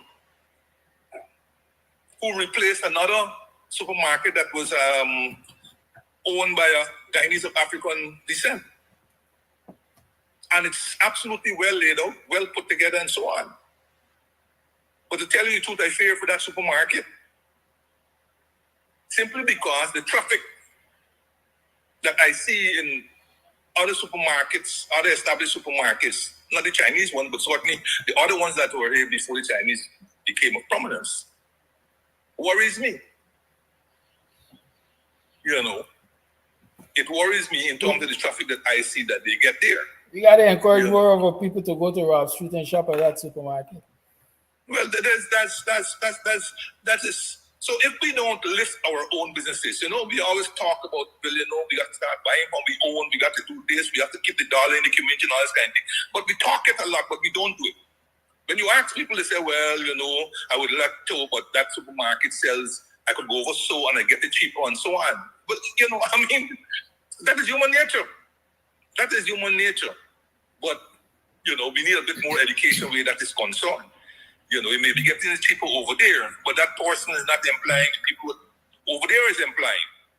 That person is not keeping your money in your community and so forth. You know? So this is a larger conversation I hope that can develop. I hope David is listening and so on, and they can we can enlarge this country because they have widespread connotations where this is concerned. It's not only the demonstration effect that all this proliferation of Chinese markets that will have on the community, it has a demoralizing effect also, and particularly on Guyanese of African descent. Particularly of Guyanese of African descent. It will have a very demoralizing effect on them because those who will want to get into the business going to say, well, the Chinese are over there and I can't compete with them. So that's one potential business that's gone down the wayside, and so on. So I think that is but that was an aside. And sometimes when we get an aside, we can go off a bit, but that is that. But before I get quickly into what I wanted to say this morning, I had two things that I wanted to look at. The government embarked on these roads, the three main arteries in this country. They call it three main arteries: the East Coast Road, and now the the East Coast Embankment. So they're doing these two major arteries simultaneously. Then, of course, they're embarking on the East Bank Road. So these three arteries are being done simultaneously. You can understand the chaos as we go forward. But one of the quick points I want to raise on this morning is that when you reach to the Mahiko part, you need to divert. I mean, those who are brave enough could continue now go through. And I said brave enough because it is particularly chaotic there, and then you have huge trucks competing with the small vehicles and so on. And I've seen the thing. So you have to use the bypass if you want to be safe. Now, the problem with the bypass now is that you go into the Mahiko community on the northern side, using the bypass. Now, a very nice, quiet community is now, have to stand all these trucks and vehicles. In other words, upsurge in vehicles. And of course, it's going to have an impact on the road. I drove that road, I think it's last week, Saturday, and the road is deteriorating. The potholes are multiplying. What would it take, Ethel, if you just ask the contractor to fill those potholes for the time being with some bitumen? Or if it's going to cost you more using the contractors, why can't the work services group fill those potholes before they become rivers? Right now, the traffic is a very narrow road in the bypass there. And everybody is, as usual, dodging to find the part that is drivable. So sometimes you end up in somebody else's part as you compete for that person's clear piece to avoid your part that has a pothole. And the road is not a crater as yet. But what about the stitch in time to save 9? So I hope they listen to this program and they get the work services group to go there and fill those potholes with some level of bitumen, smooth it out, and allow the traffic to flow. I hope too, Mr. Jordan, that they pay attention to signage. Because you drive right up to where the work is and then you see a sign says detour. There is no adequate signage to tell you, well, this is approaching and that is approaching, and so you can prepare yourselves for this or that action. You have to get right up to where the quote-unquote inconvenience is and make an on-the-spot decision. I went that direction not so long ago too, and it's frustrating to say the least. And it's extremely dangerous, trust me. I mean, I thought because I read somewhere where they said the two-way traffic can now flow past the Choke gas station or whatever gas station it is there, going right through to the Mahiko Bridge. And boy, was I wrong. If they call that two-way traffic, oh boy, was I wrong. I mean, I never felt so afraid like last week Saturday, trying to battle with those massive trucks and whatever else. I mean, it's come on, man. We understand the inconvenience that we have to go through. As I said, the bypass road is a fairly good road, but it's developing a lot of potholes now that is causing a lot of inconvenience also. And all it requires is just a temporary bitumen fill so that a bit more smooth driving can take place. So I hope they're listening. The second point I wanted to raise quickly before I finish off our half year is this. In the September 27th, 2024 Stabic News, that was headline, government warns of stiff damages if it wins arbitration with gas to energy contract. In that, Jagdo is reported as saying that, quote, Jordan needed to be questioned about decisions he made when he was minister, end of quote.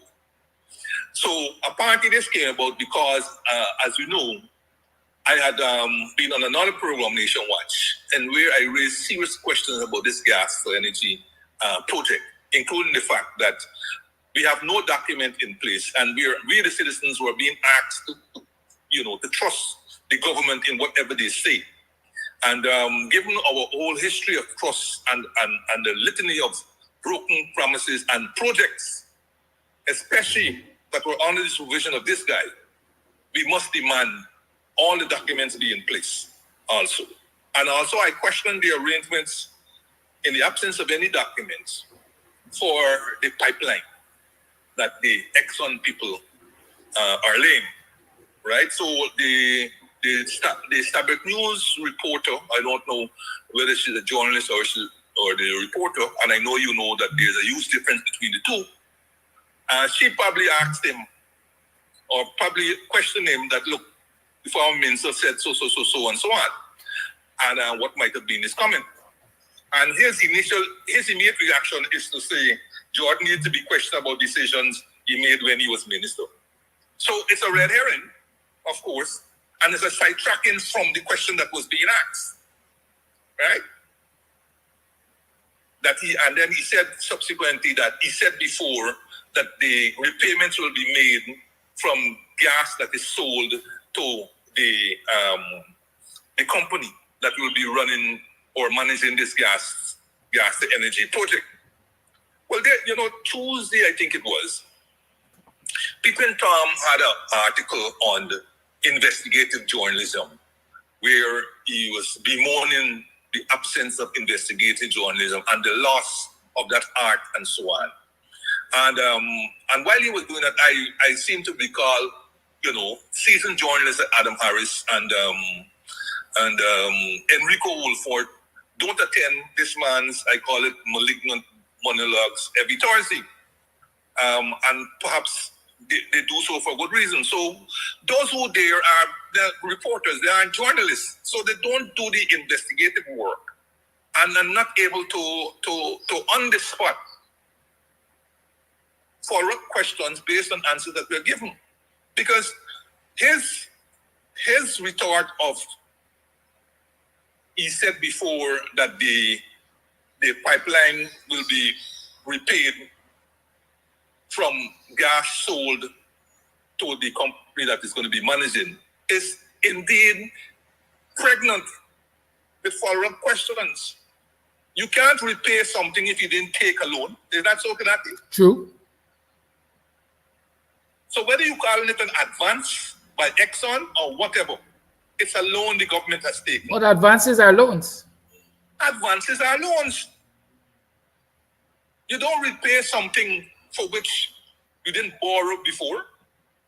And this repayment is 20 years at $55 million per year, working out to roughly $1.1 billion. So you have taken a 20 million, you have taken a 20-year loan. Except that we don't know what is the cost. What is the amount of the loan? We do not know what is the amount of the loan. We know how much you can ultimately repay at the end of the 20th year. But we don't know what is the amount of the loan. We don't know what is the terms of the loan. And you do not repay a loan if you didn't acquire an asset. Is that so? You don't go and take a loan from the bank, a housing loan from the bank, if you're not acquiring a house. And a house is form part of your assets, and the loan is now your liability. So they're frustrated because these questions are being asked. And so they sideswipe, his monologue is to sideswipe, belittle the journalists or the reporters, cow them into fear, and many of them just go and they take whatever press release or whatever's happening. But these are kind of follow-up questions that they need to ask. If you are about to acquire the pipeline, where in the books of the government is this pipeline?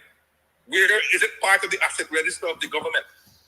Why is it not part of the budget since you're taking a loan? Why is it not part of the budget? Why is it not reflected any part of the budget? Whether in the numbers or whether as a note in the budget pages or whatever. Why is it not there? And as he said, if you're going to make repayments, look, Exxon doesn't care two hoots how you make the repayment, as long you make the repayment. The bank doesn't care how Kidaki repays the loan. He might have said he can repay the loan from his salary or from the earnings from the project that he borrowed the money for. But when the project is making losses, and when your salary can't repay the bank, you have to go and find the money from some other place to pay the bank. Otherwise, you're going to lose the asset. So Exxon doesn't care whether the money is going to be, whether you have some arrangement with your company to sell them the free gas that Exxon will be giving you. And from that, you will repay them. Exxon couldn't care 300 of that arrangement. All they are interested in is that they get back their money. That's all. And for that, they are going to tie you down into some arrangement to ensure that they will get back their money. And that is why it's important for us to see these agreements that have been made by the government with Exxon as it relates to this project. And we should keep hammering away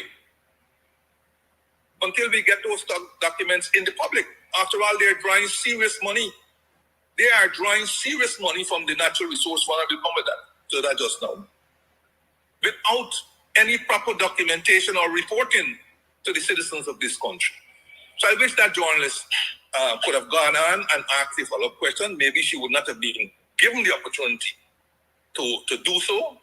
But in writing her article, she should have made reference to a number of these questions that she would have liked to ask. And I'm hoping that MPs are listening. I know Annette usually listens to this program. Will take notes and ask the relevant questions in Parliament. I know they have been trying and they have not been getting anywhere. But there's no reason to become down-spirited. They're going to keep trying until they succeed. And let us go back again to what he said. Jordan needed to be questioned about decision he made when he was minister. Absolutely. All ministers, this is my view, all ministers need to be questioned periodically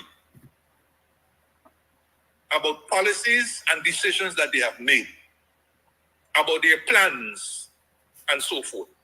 All ministers. The forum for that is the parliamentary committees that have been set up under the revision of the Constitution. Like everything else, these committees rarely function or don't function. So, Nandalal and all them could run out and holler, and the president and all them could run out and tell the Caribbeans how we got the greatest constitution ever. And we got inclusivity because we got these committees where the opposition is saying, they don't function. These committees are bereft of authority. They're bereft of decision-making. They're bereft of legal. Right now, the Public Accounts Committee, I think it's the Public Accounts Committee it is, I think it was. No, not the Public Accounts Committee, another committee. Found out that it didn't have any authority to call Exxon to the committee for answers. So my thing is, in the context of this new reform of Constitution, which I believe ain't gonna achieve much, but it's a foregone conclusion. One of the things they have to do is give these committees teeth. like the United States Congress, where those committees, if you get called before a committee and you don't go, you are going to get yourself in serious hot water, contempt, and jail time. If you lie, if after taking the oath and you lied in that committee, serious trouble, jail time. The committee has wide powers. And that is what we have to imbue these parliamentary committees that we have in Guyana. There's an economic committee, parliamentary economic committee. That is the committee, if you wanted to question me, that committee should have had the powers. And that committee has rotating chairmanship. I think every year the chairman rotates between the opposition and the government, opposition and the government. So even if you have an opposition, even if you have a government chairman who doesn't want to call a government minister, the opposition, when the opposition now chairs, he can call the minister. And the committee must have the power that when they summon the ministers to the committee to answer certain questions, the minister must respond within a reasonable time, as set out in the committee's thing. And therefore, for me, I remember once, I think it was Navinder Singh, Judge Navinder Singh, in that case of the mace, said that there was no law that says that the mace was of any import as it related to the business of the parliament. In fact, he called it decorative or something like that. Don't want to put him out. But the essence then, what he was pointing to, is that what we may be calling standing orders now, I think should be codified in law. All our standing orders should be codified in law. So that standing orders now become a force of law. So when you go to court in a case like that, it would have been lawful for the mace to be in place, signifying the session of the business of the parliament is in session, right? And removal of the mace would have implied business of the government or the business of the parliament was disrupted, or whatever the case may be. But I think in this new constitutional reform thing, all of this will have to be looked at. And I honestly will suggest that all these standing orders and all these different things of parliament be codified in law, a National Assembly Act or some sort of thing that will give powers now to all those committees so that they are empowered and have the force of law and the force of a court as it relates to contempt and all these kinds of stories. So yes, I would never shirk from any questioning of decisions or policy or so on of government. That is why we are put there as representative people, and we ought to be transparent and accountable. I could speak for myself. I had the most press conferences of any minister in my government. The most press conferences of any minister. I used to encourage journalists at my press conferences to ask me questions. I was one of the most approachable ministers at any conference or any sidebar or anything where a question was asked. I never threw them after. I believe in transparency and accountability. At my ministry, I called for the first time in the history of the country for a debt management report to be issued. There's no law or anything that says we have to issue such a report. But I called it to be issued every year while I was there, once it was started. I wasn't afraid. They continued that for at least 1 year. But when I was checking now to see the latest report, it's not there. Because they're now concerned because people are beginning to question the rapid buildup of the debt. So like they've discontinued that report. It's not a legal requirement, agreed. But people used to look forward to it because it was a very comprehensive report on the whole debt profile of the country. Debt risks and all these kinds of stories we used to do. While I was a minister, I cause to be prepared every single month. The performance of the economy. Every month. There are so many people, University of Guyana, Harvard, all these people should look forward to this report. When it stopped is when I knew that people like Harvard and them were actually requesting the report. I wasn't afraid. Why would you be afraid? And I caused so many other things to happen, like budgets before the year started, the fiscal year started. That is what transparency and accountability is about. Not about talking it. But let me ask the same Jagdeo. When he was senior minister, how many press conferences did he hold? Ask that. How many press conferences did Jagdeo as senior minister hold?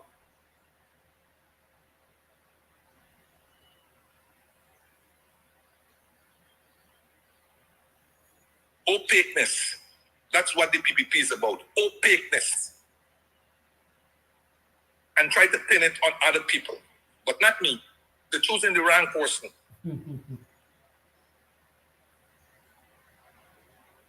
So on this, I would say, let light shine into all the business of government, all. And we ain't gonna need for a moribund office of the Commissioner of Information.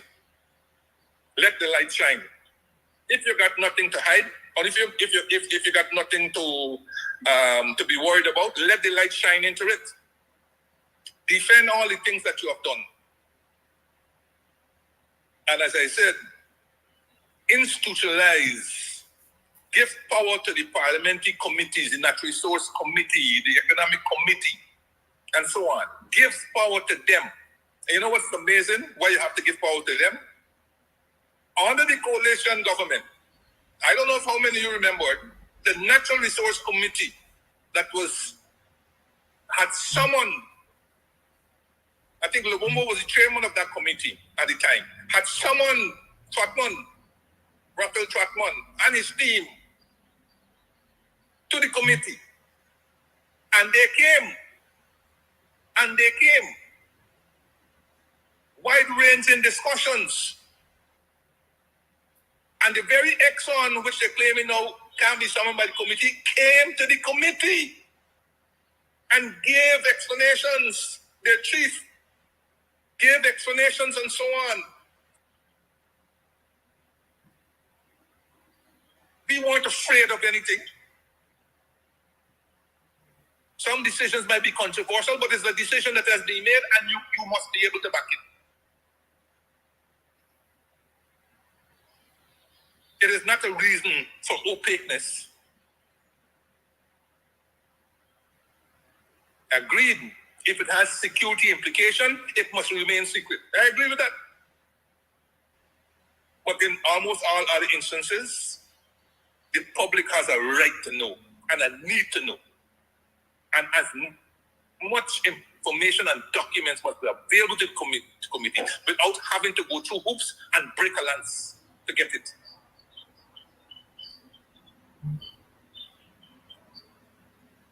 And I used to be in the bowl of that beast, and I know the opaqueness that is involved. So I agree. The place to question, though, is not after you've done left office and 4 and 5 years after. The place to question is when it's current. And that place must be the Parliament committees that is imbued with wide powers. And that ministers should it must be institutionalized that ministers must appear in front of the Parliament, of the Parliamentary Committee, at least twice a year, at a minimum twice a year, to report, in which they will be required to answer wide-ranging questions, and so on. Where they can't answer, they must have follow-up meetings with them. And such meetings must be open to the public. Just as in the Public Accounts Committee, such meetings must be open to the public. And at the discretion of the chairman, the public may be able to ask questions of the minister, or where they're overseas and so on, they may be able to email and submit questions prior to the minister arriving. That is the level of transparency and accountability I would like to see. Not this here where you have the bulk of the ministers in this government who have never held a press conference. The bulk of the ministers and the EGNA and the natural resource minister, the whole one. The bulk of the ministers never held a press conference in this in 4 years. So you have no idea what the hell is going on in the ministry. You can't ask questions. When the MPs try to ask questions in the parliament, but by motions, they are shut down. And you call that transparency? Look, that is my take. That's all I would say on that. Now, we left off last week when I was about to go to the Natural Resource Fund. Let me just quickly say that the fact that we have a Natural Resource Fund today is due to President David Arthur Granger. He was insistent that we have a fund in place prior to the forced deposits, not prior to forced oil, prior to the forced deposits of oil, from oil. Because he was concerned that in the past, we had nothing to show from our exploits of sugar, bauxite, gold and diamonds, or forests and so forth. We had nothing to show. We had no fund. We had nothing to show where this was concerned. And so he was adamant that such a fund be created and all deposits go into this fund. Our friends on the other side who made it as if they were a big thing for Natural Resource Fund wanted all the monies to go into the consolidated fund. And you could see for what reason. They wanted all the monies not to be going into a fund where you could see how much money we get. They wanted all the money to go into the consolidated fund.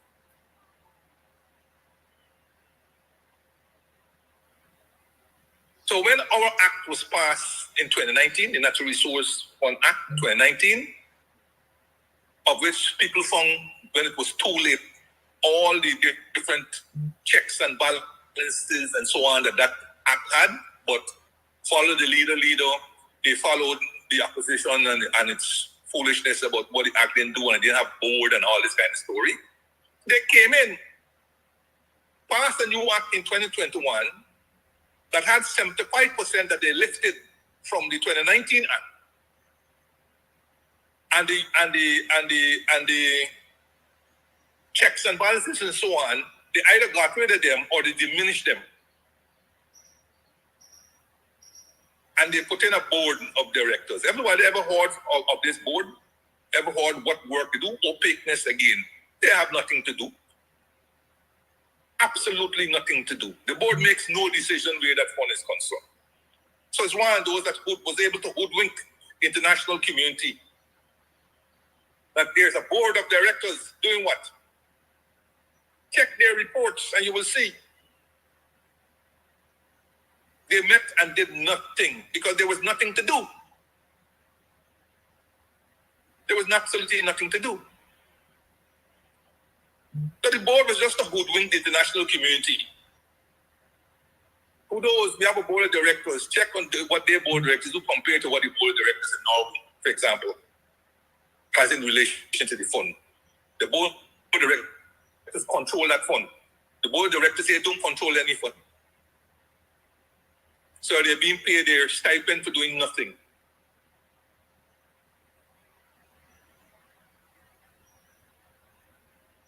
The Auditor General audits the fund. Well, I think if he has the opportune time, he should think about learning how to audit such funds.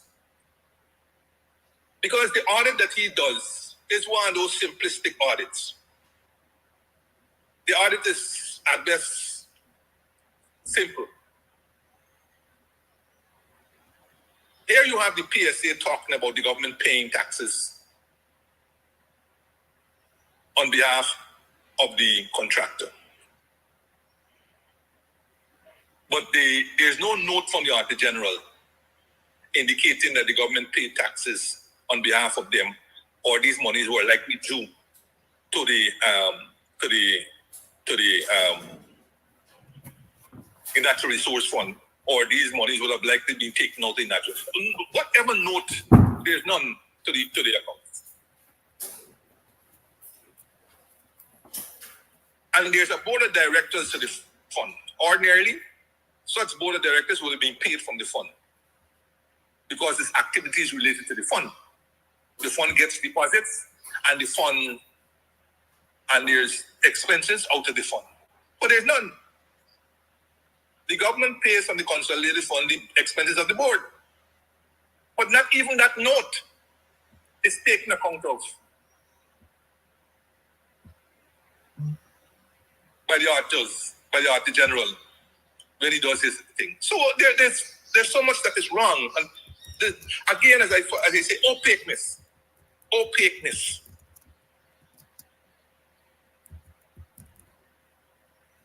And then, of course, last year, there were 142 lifts. A lift is equal to 1 million barrels of oil. So effectively last year, 142 million barrels of oil was produced and exported. Of that 142 lifts, equivalent to 142 million barrels, 17 went to the government, right? So government got 17 million barrels. Of those 17 million barrels, 6 came from the Lisa 1 platform, and 11 came from the Lisa 2 platform. And this information, all this information is contained in the budget speech 2024. Now, we are told that in 2023, there were 2 companies that marketed Guyana's oil. BB Energy Limited, who marketed oil that was came from the crude that came from Lisa 1. And get this, the contract signed with BB Energy said that they will pay us. Now we will pay them. They will pay us 26 cents. Cents per barrel to market our oil. According to the contract, from Lisa 1, it means then that BB Energy paid the government $1,560,000 last year. $1,560,000 last year. At the same time, there was a second company called JE Energy, and they were contracted to market the crude coming from the Lisa 2 platform and PRO. Now, 11 lifts was in respect of Lisa 2. Now, JE Energy, according to the contract, would have paid us US 70 cents, nearly 3 times as much as BB per barrel for oil coming from Lisa 2 and PRO. And there were 11 lifts. So at 11 million barrels, at 70 cents, it means that JE Energy would have paid us $7,700,000. So between JE Energy and BB Energy, they would have paid the government $9,260,000 US, or the equivalent of 1.93 billion Guyana dollars. And the question is, where is that money? Where is that money reflected? The government, in all of its reporting, they only report 3 types of income to the Natural Resource Fund. Profit oil, the royalties, and other income, which is the interest earned on the investments on the balance of the Natural Resource Fund. But we never hear or we never heard of this $9,260,000 US. My questions to the government are, how is this money paid? Is it paid by check? Is it deposited in an account? Which account? Is it deposited overseas? Is it deposited in the Natural Resource Fund account? To which ministry is it paid? Natural Resource Ministry? Ministry of Finance? Where can we see this money? How is it reflected in the estimates? Those are some of the questions. Had there been a petroleum commission, such income would have been the income of the petroleum commission. But there's no petroleum commission. There's no petroleum commission. So, Annette, if you are listening to me, please ask, either by way of motion or whatever, where is this money? Ask some of the questions that I've asked. Where is this money that JE Energy and BB Energy Limited would have paid last year for marketing Guyana's crude, which was equivalent to 17 million barrels of oil for that year. And of course, I think Nigel and others have now picked up on what I've been saying before, that monies are being withdrawn from the Natural Resource Fund and commingled into the consolidated fund. So there is no evidence of what these monies from the Natural Resource Fund are financing. None whatsoever. Every time a question is asked, you get the standard fare. It is financing national development priorities. Now, this whole section of national development priorities was lifted from the 2019 Natural Resource Fund Act. So the first question is, well,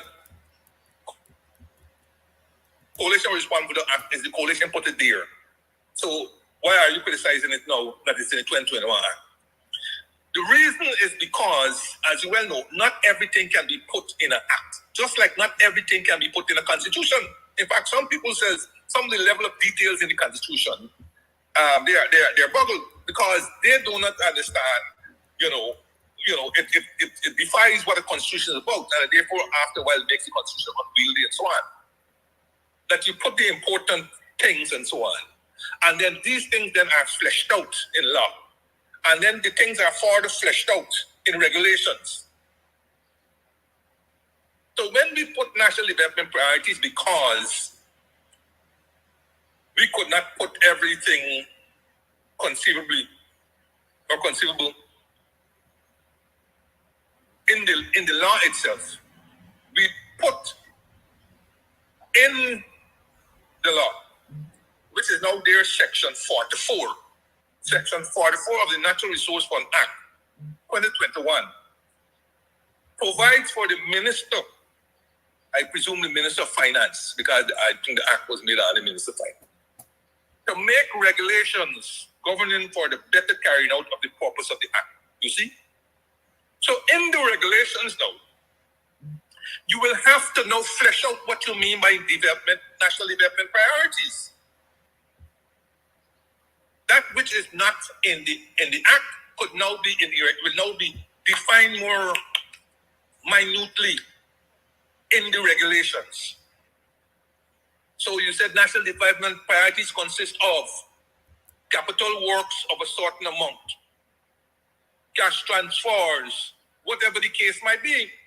That is where you define. And that is where you also try to define a bit more details as to how the withdrawals will occur.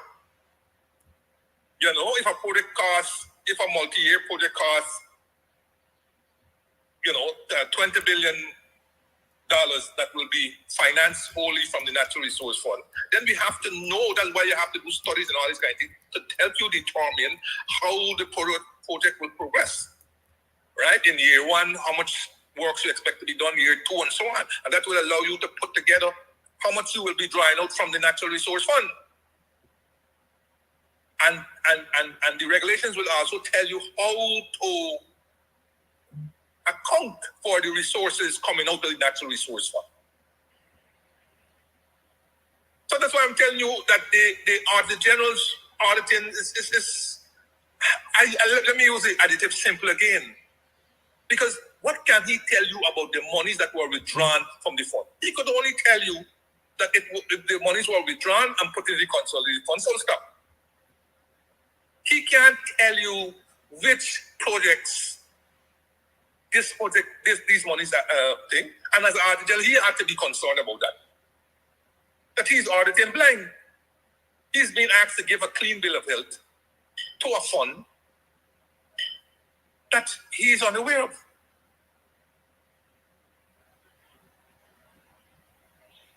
I wonder whether the auditor asks where the monies that BB Energy and JNG, where were they? Whether they were paid into the Natural Resource Fund, which we know that they couldn't, or where are these funds? Are you anticipating a situation like the Petrocaribbean?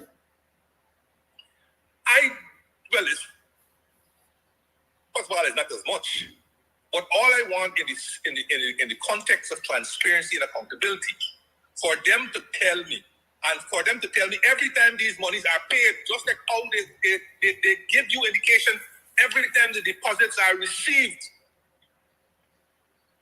They give you indication of that. Tell me when these people pay the money and where this money is, where is it at? That is what we want to know. And these are things, like I said, these are things that, they should be on the ball. Our MPs must be on the ball.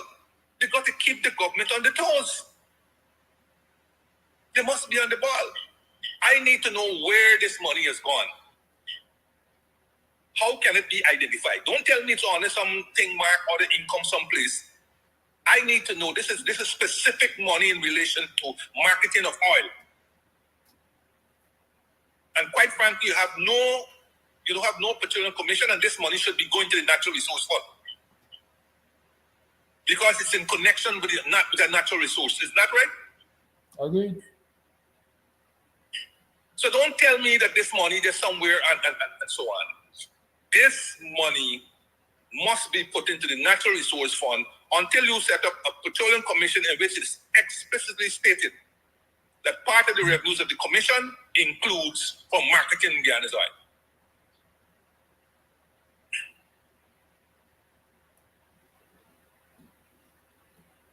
So the national development priorities, Figueroa asks for changes in the law. I am saying, don't let's make ad hoc changes to the law. That's part of our problem. Request that the minister does his work. Section 44 provides for the minister to make regulations governing the Petrocaribbean, because there are other areas of the Natural Resource Fund that are very opaque. Light needs to be shone upon them. That is what we want. Not every time something comes up, we're going to make the amendment. Let us get the regulations in place. And if they can't do the regulations, they got the IDB finance to the Ministry of Finance about $3.something million US dollars they're going to borrow from the IMF, from the IDB, for strengthening of the Ministry of Finance. So if they don't have people here who can develop the regulations, let us use part of that money and ask and export to help you develop regulations to the act. Detailed regulations that will help us identify the movement of these monies from Natural Resource Fund to Consolidated Fund, from Consolidated Fund to project, right? And so on. So at the end of the day, there is something for the Public Oversight Committee, which, as you know, they defund, they degutted from roughly 22 or 23 members that we had to 7. Have you ever heard anything about them? These people like don't exist. Public Accountability Oversight Committee. There's nothing for them to oversight because they don't know what the money was used for. What are they oversighting? They don't know what the money was used for. But like the board of directors, they are also being paid a stipend. They are also being paid a stipend from the consolidated fund for doing nothing. And then there's an investment committee that is supposed to invest, not they say the balance of the fund, they're supposed to invest the entire funds that are there in the fund. Not just the balance that is, which is really the amount that is left back after the government takes out the identified portion or the amount of identified or earmarked portion that the government will take out for the year is set aside. No. It is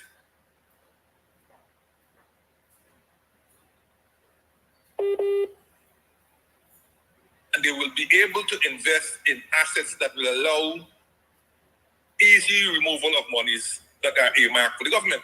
But at least the money will be drawing different levels of interest. But the investment committee has nothing to do. And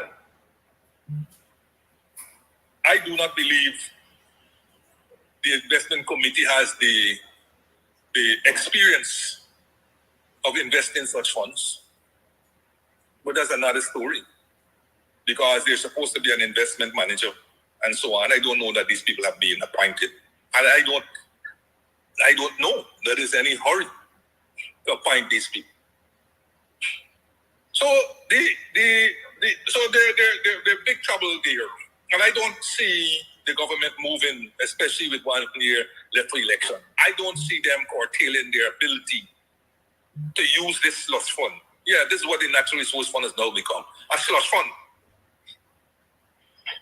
Because it is easy to be opaque and commingle the funds than to shine up a light and show you where these funds are going. Between 2022 and January 2024, not January, June, 2.6 billion have been withdrawn from this fund. 2.6 billion US dollars. Forget we have our diaspora people. 2.6 billion US dollars. That's nearly 600 billion Guyana dollars. That is equivalent to about nearly 3 of our budgets under the coalition. So these people have money to burn. They have money to spend. They're flush with money. And they have little to no accountability for the monies. And it gets better because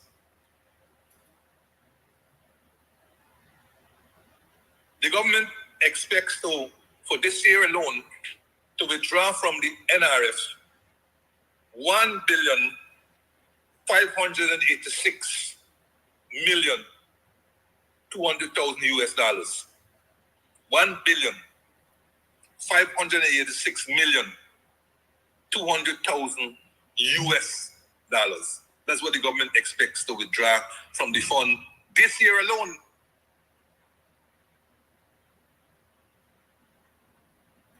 By the end of the year, after that, the fund is expected to have a balance of 3 billion, 154,900,000 US dollars. That's serious money, my friend. Serious money. And I'm happy that the likes of David Hines and them have agreed with me, because remember we have been doing this for the last couple of years. That while we make a lot of noise about the quality of the PSA that was signed by the coalition government, how things are ring fence, so we have to pay the taxes, how royalty is only 2% and whatnot and whatnot. All of those things are valid, or they have validity, even though they don't have context. Whenever they are said, they don't have context. but they're valid. Let us understand that we are getting monies that we never had before. We never had before. And I maintain, if you don't have cards to play with, cards close to your chest in a negotiating game, you could either walk away from the negotiations or you seek to minimize your losses. And the less advantageous position that you are in is the less that you have the ability to minimize those. Don't want to go back over it again, but this was 2015. At the time when we came in, when Venezuela started rattling and so on. It was a time when sugar and rice and gold and all these different bauxite, all of them were showing their age. And I can say without a doubt that without oil, which as you well know, is accounting for roughly 75% of the economy, 5 years after the forced oil, without oil, I don't know how we would have survived. Because look at the performance of the so-called non-oil sectors, bauxite, sugar, gold, diamonds, agricultural sector, generally, livestock, and all these different. Look, and don't worry with the construction and manufacturing, those are all due to the oil. Those are all due to oil because our manufacturing sector in the past was principally dragged by sugar and rice milling. Principally dragged by sugar and rice milling. That is why when sugar didn't perform well, manufacturing sector didn't perform well. When rice didn't perform well, manufacturing sector didn't perform well. But now sugar, you see sugar don't perform well, but manufacturing sector perform well.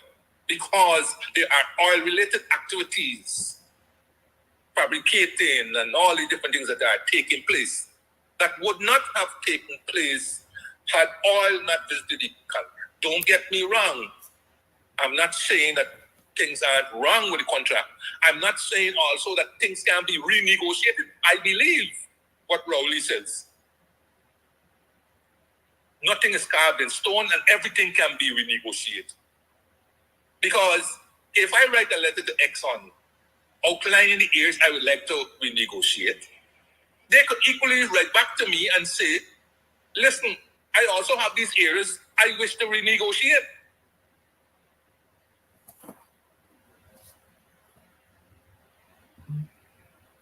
And I understand come 2027, they are supposed to give up certain acreages. We could put all of that in the pot. We could extend the life. Instead of 2027, we could go to 2030 or 2035. We could, in other words, we know it has to be a give and take. But to say that you're not going, to say that even writing a letter to Exxon, requesting review of the contract in light of the performance over the last 5 years, you are telling me that can break sanctity of contract? Sanctity of contract is the arbitrary adjustment of conditions in a contract. If you go down that route, an arbitrary suggests non-agreement between the parties to the contract. So you are telling me that you can't write Exxon a letter seeking a review of the performance of the PSA over the last 5 years and outlining areas of interest to you that you wish to review and renegotiate. At least do that and see what will be the reaction. But to come out boldly and you have all this and dancing and dodging and I will not be dealing with it, a committee will be dealing with it and all this kind. It's sun dancing. It's dodging and sun dancing.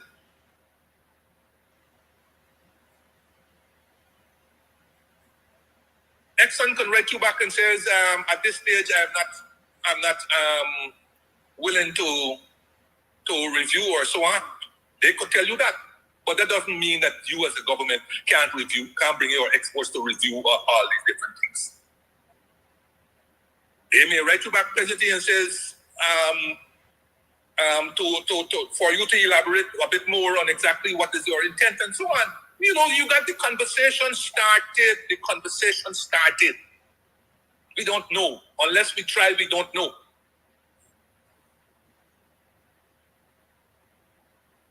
And as everybody has said, conditions have changed since we negotiated the contract.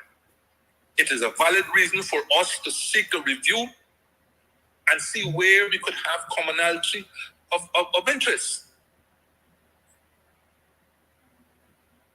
There are a lot of things that can be put in the pot to sweeten the pot to bring them. Because if prices fell below $40 a barrel for a persistently long time, isn't Exxon going to come to the government and say, listen, we need to renegotiate this contract? We can't pay you 2% royalties anymore. We could only pay you 1%, or we want you to suspend payment of royalties for another 2 years or something?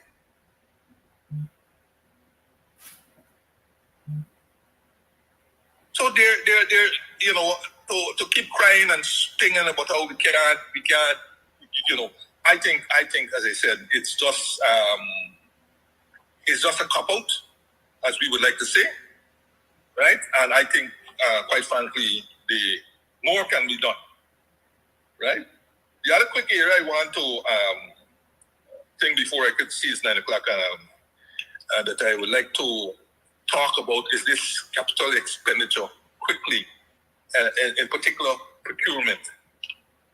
You know, all kinds of, and this is one of the reasons why we talk about the wastage of our monies. Waste. Mr. Man fly out in his short pants and he Ali Jorsi to deny that there's waste, essentially. And again to sidetrack and hoodwink and whatever else, you know, what coalition government did, what Jordan did, and so on. That is not the point. What I did or I didn't do is history. And history should teach us going forward what we can do better, what we can build on, and so on. But in the face of $3 billion and so forth from a natural resource fund, you're complaining with people who had piddlings.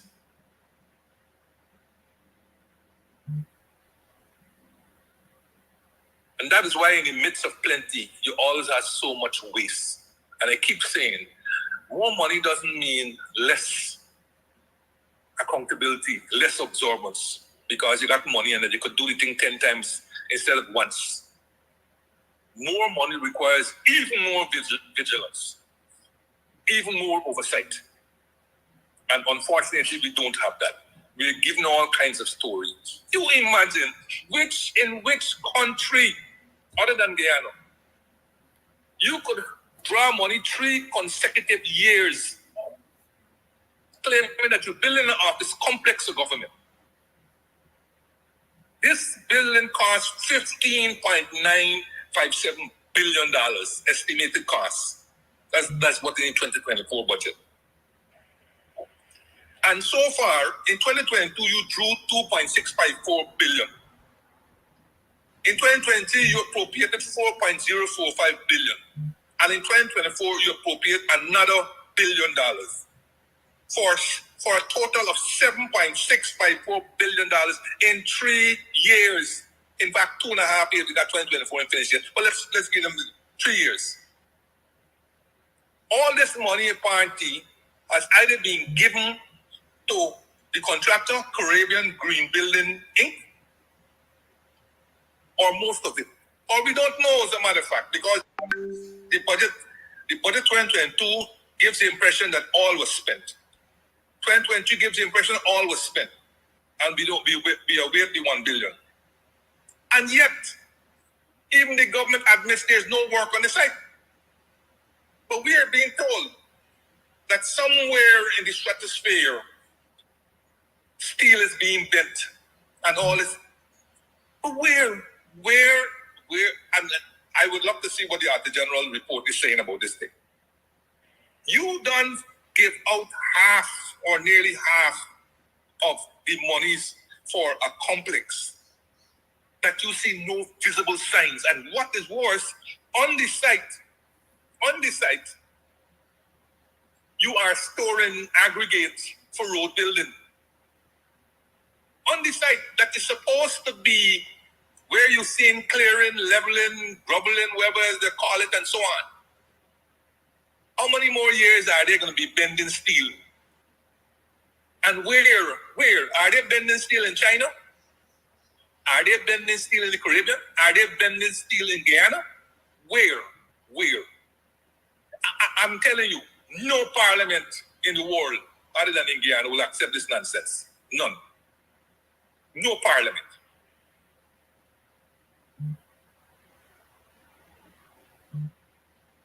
But yet we're stuck with it. We're stuck with it. Jack Dio ran out a couple of weeks ago and he identified a litany of problems in the procurement. I agree with everyone that he has identified. Everyone.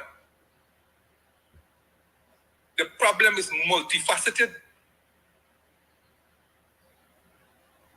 And holding a conference or a seminar and identifying them don't mean that when the conference is done, they're going to disappear. They're not going to disappear. And what the government is not saying is what role they have in exacerbating that situation.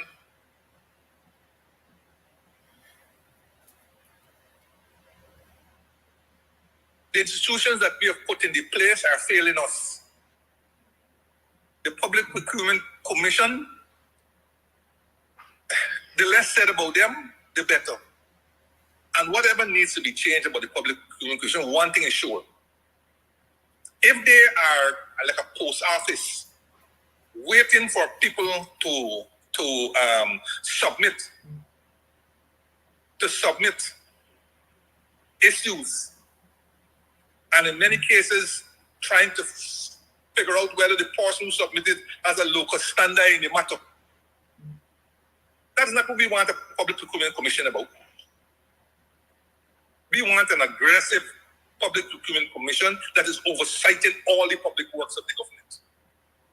And they have to be proactive, not waiting like a post office for people to send in a mail. They have to be proactive. If it smells PPC, don't wait for somebody to tell you smell it. Be proactive. And if it means then that the reform, the PPC have to be reformed, let it be reformed. But you can't tell me that a contract is being awarded to somebody who never even built a dog pit, but they're more known for their music, probably excellent in the entertainment industry. It's going to be awarded to such a people above well-established companies. And there's so many instances, this Cunard project, where one company gets a contract that is $600-something million above the engineer's estimate.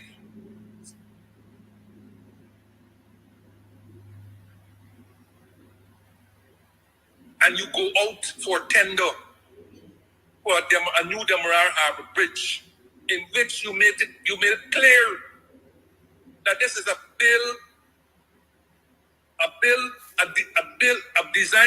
design finance bill. I don't know if transfer ultimately, but at least finance, which means that whoever wins the bid got to go and find the finance to build it. You had problems concluding with the number one bidder. You go to the second bidder and you agree that you're going to build finance. But here, before the contract could even get executed, it is announced that you enter a contract, you, the government, enter a contractual arrangement with the Bank of China for 160 something million euros to finance the very bridge that the contractor under the terms was meant to finance. And you know what you tell the Guyanese public? Well, if the government go for the loan and put in it, it will be less that the contractor will have to find, and therefore less tariffs that we will charge, that we will have to charge to recover the cost of the bridge. What poppycock? Because if all of this was known to all the bidders, the bridge might have come in considerably less. Also, you would have had a wider array of bidders from all over the place. But this thing about putting out one set of specs and then in the negotiation coming up with a different set, I don't know where in the procurement arrangement this is allowed, but they have gotten away with it. But the one that always is like a bone in my throat, and I will recall it again as my last for today, is the Ogle bypass, Ogle to Eccles Road. By way of background quickly, in January 2015, Ramatar went to India. President Ramatar went to India. And he got a $50 million loan to finance an Ogle to East Bank bypass road. $50 million. We went there, visit where your ancestors came from and all this kind of thing, you get 50 million. Nothing was talked about, but anyhow, you get 50 million. 26 kilometers of road essentially to be built. And in his New Year's address in 2015, Ramatar had indicated that the feasibility study of the road had been completed. Now, I would be not the first person to accuse Mr. Ramatar of telling our untruth. I wouldn't. I will tell you the facts though. When we came in May of 2015, well, first of all, this loan, of course, wasn't signed. I signed that loan, I think it was in 2016, March of 2016. I signed that loan. Okay? When I signed that loan and we tried to get it implemented, the first thing that confronted us was that there was no feasibility study. There was no feasibility study. So we had to take $1.4 million roughly out of the $50 million loan and contract an Indian contractor to undertake the feasibility study. That company name was RITES, R-I-T, capital R, capital I, capital T, capital E, capital S, RITES. Must be an acronym for something. They were contracted to do this study. And they came and they did this study. And they did I think they did a design or something like that. Madison will be able to say more about it. They've made a presentation to the cabinet. And I think based on their study, the road would cost 200 and something million US.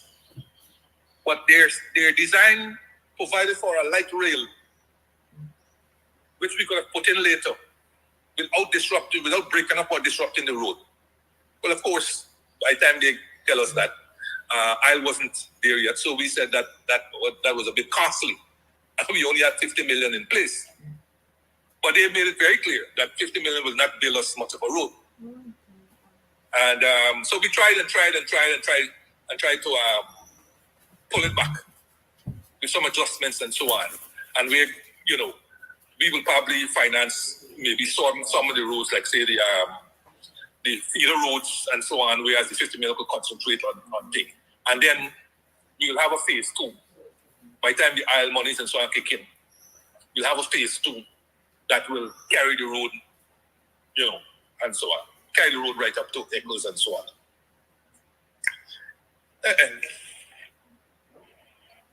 That in the event that didn't happen, no confidence vote come and all this kind of story, right? Government comes in, the PP government comes in, and they went out to tender. They got nobody. Then the Indian government took over and said that they were going to provide some short lists of companies with potential to build this road. I think 3 companies were shortlisted.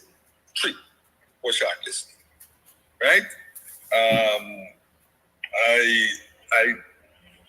Yes, 3. There were a company called Afcons Infrastructure Limited, another one named Ashoka Bilcon Limited, and another one, the third one was Dinesh Chandra R. Agrawal Infracon Private Limited.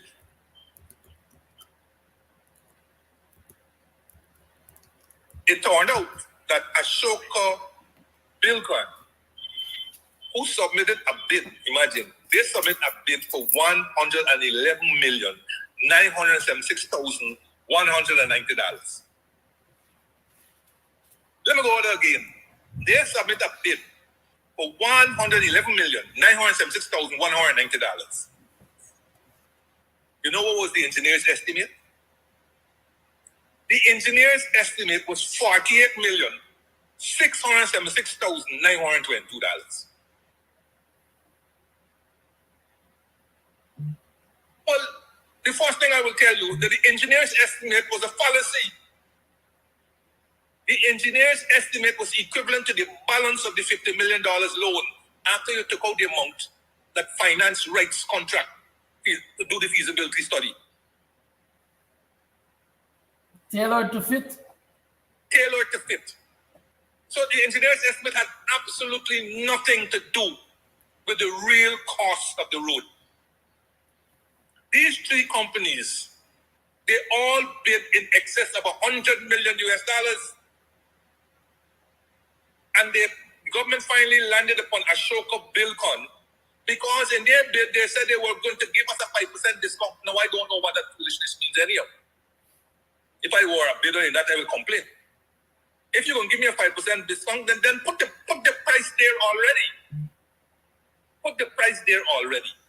Don't put no 5% discount because what? As you're not curry favoring anything. Was that a strategy or something? But anyhow, the government settled with Bilcon for $106,383,954 Yeah? Which is more than twice the engineer's estimate. In fact, it was 120% of the engineer's estimate. 120% of the engineer's estimate. And you know what? The government signed a contract with this Bilcon in June 2022 for $106,283,954. Meaning that the government of Guyana has to put in $57,707,032 US. Way more than the engineer's estimates. Now you tell me, who are you fooling? The government of India is only putting in $50 million. $50 million. And the government of India requires only their contractors to benefit from the $50 million. No other one can benefit from it. That is what they do, and that is familiar with Chinese and American and all them. That's no problem. I ain't got no problem with the 48 million that left back out of the 1.4.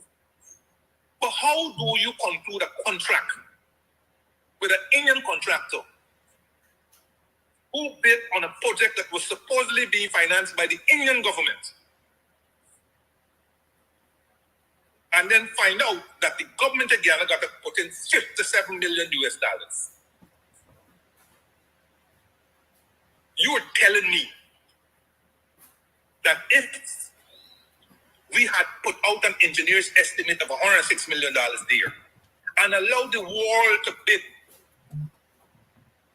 and allow the war to bid, whether we wouldn't have got a contract that might have been less and so on. But they restricted this to the Indian contractor, who should have only been restricted to the 48 million that the Indian government was providing.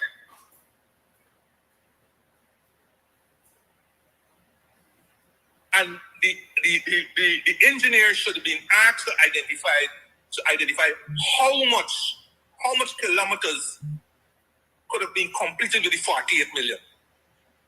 And so you have plainly what the Indian government is financing and so on.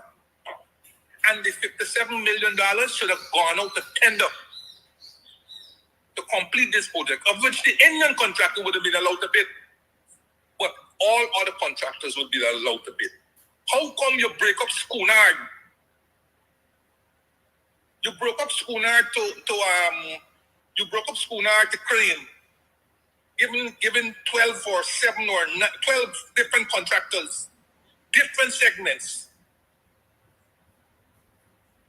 But in a clear case where India was only financing for $50 million of a $106 million road, the government didn't break it up and say, okay, India, you financing this, but we are going to have to go out to tender for the second phase of this road going to Eccles because it's $57 million US. But you will be allowed to tender for it. But at least you'd have got tenders coming in from Brazil, from France, from things because it's big money, $57 million US, from Saudi Arabia, from Japan, whoever else. And we would have got the benefit of technology transfer. You'd also have Chinese who would have bid for this road. And Bitcoin or whatever, they would have had a slight advantage because they would have already been mobilized on the site. They would have had such an advantage. But it would still have left to be seen whether it would have been able to compete and win the bid for phase 2 that would imply the government putting in nearly $58 million US. But no, they went ahead and awarded the entire contract to Bitcoin. Now, it's matters like those where I don't have to write anything to Public Procurement Commission to inform them, please investigate and review this bid. That is what when we put in the public, that is what we expected of the Public Procurement Commission, rather than being a post office. You are telling me that as an oversight body, you are going to be seeing potential wrong. Potential wrong, not actual wrong, potential wrong until you investigate and find out all things. And that you will do nothing, you're waiting for somebody to send you something, and that somebody must have local standard. In other words, that you will see that say, no, let me write Public Procurement Commission. Public Procurement writes back and say, you got nothing to do with the contract. You know, you are ordinary citizen. We can't deal with your thing. All the legalese that they go through. And that's why nobody bothers anymore with the Public Procurement Commission. The person who have been writing the most of the Public Procurement Commission is MP Patterson. And they have been doing every single thing to be dilatory in answering in them. As if he is creating a problem. The institutions that we set up, they're doing us a disfavor. They're doing us a disfavor. And many of them hang their heads in shame that they're collecting monies, however little, and producing a mouse. These are the so-called guardrails of our institution. Many of them supposed to be constitutional bodies and therefore some high level of independence. And they can't exhibit this independence because, of course, many of them are structured in a way where the government favorites are put in place. And then some of them are curry favored with a duty-free concession here and a something there and an extra perks down here and put on another board there and so on. So we, the citizens, are not getting the benefit of these oversight, so-called oversight independent bodies. And Kodaki, it really rankles. It really rankles because while we run around the place hollering, oh, do we have money for this and that? We got money. We got money. But you know, sometimes when people say they get money, you get giddy. And we have got giddy, right? We put a little child in a candy store and this is what we're gorging ourselves without understanding the impacts of that gorging. In come back, the chickens are going to come home to roost, Kedaki. And you've already seen them come in, whether it's a power barge here, a power barge there, transformers there, you know, and so on. All those chickens are going to come home to roost. Who are going to be the beneficiaries of that misery? The ordinary citizen of this country. So, anyway, wait out. The 7 billion is in the budget, and they're waiting until November to announce another transfer. Take it from me. Have a good day, Kadaki. Thank you, Mr. Jordan. Thank you for tuning in to another program of Guyanese Morning Time. It is 9 hours 23 on the 3rd day of October in the year 2024. You have heard all that Mr. Jordan has said. You have been tuned in. I encourage you to share the program. Share the program, share the program, share the program. Have discourses around your tables. Every day you're getting more reasons why the PPP must go. What are you prepared to do about it? I have to leave here. Those of you who are trying to get a cash app, we have an issue with the cash app. You can use the Zelle alternatively, 3735187. That is 862-373-5187 in the name of you at Downer. Don't let a little inconvenience over at cash app stop you from supporting the program. Your support is welcome. Have a good day. See you tomorrow for Free Talk Friday.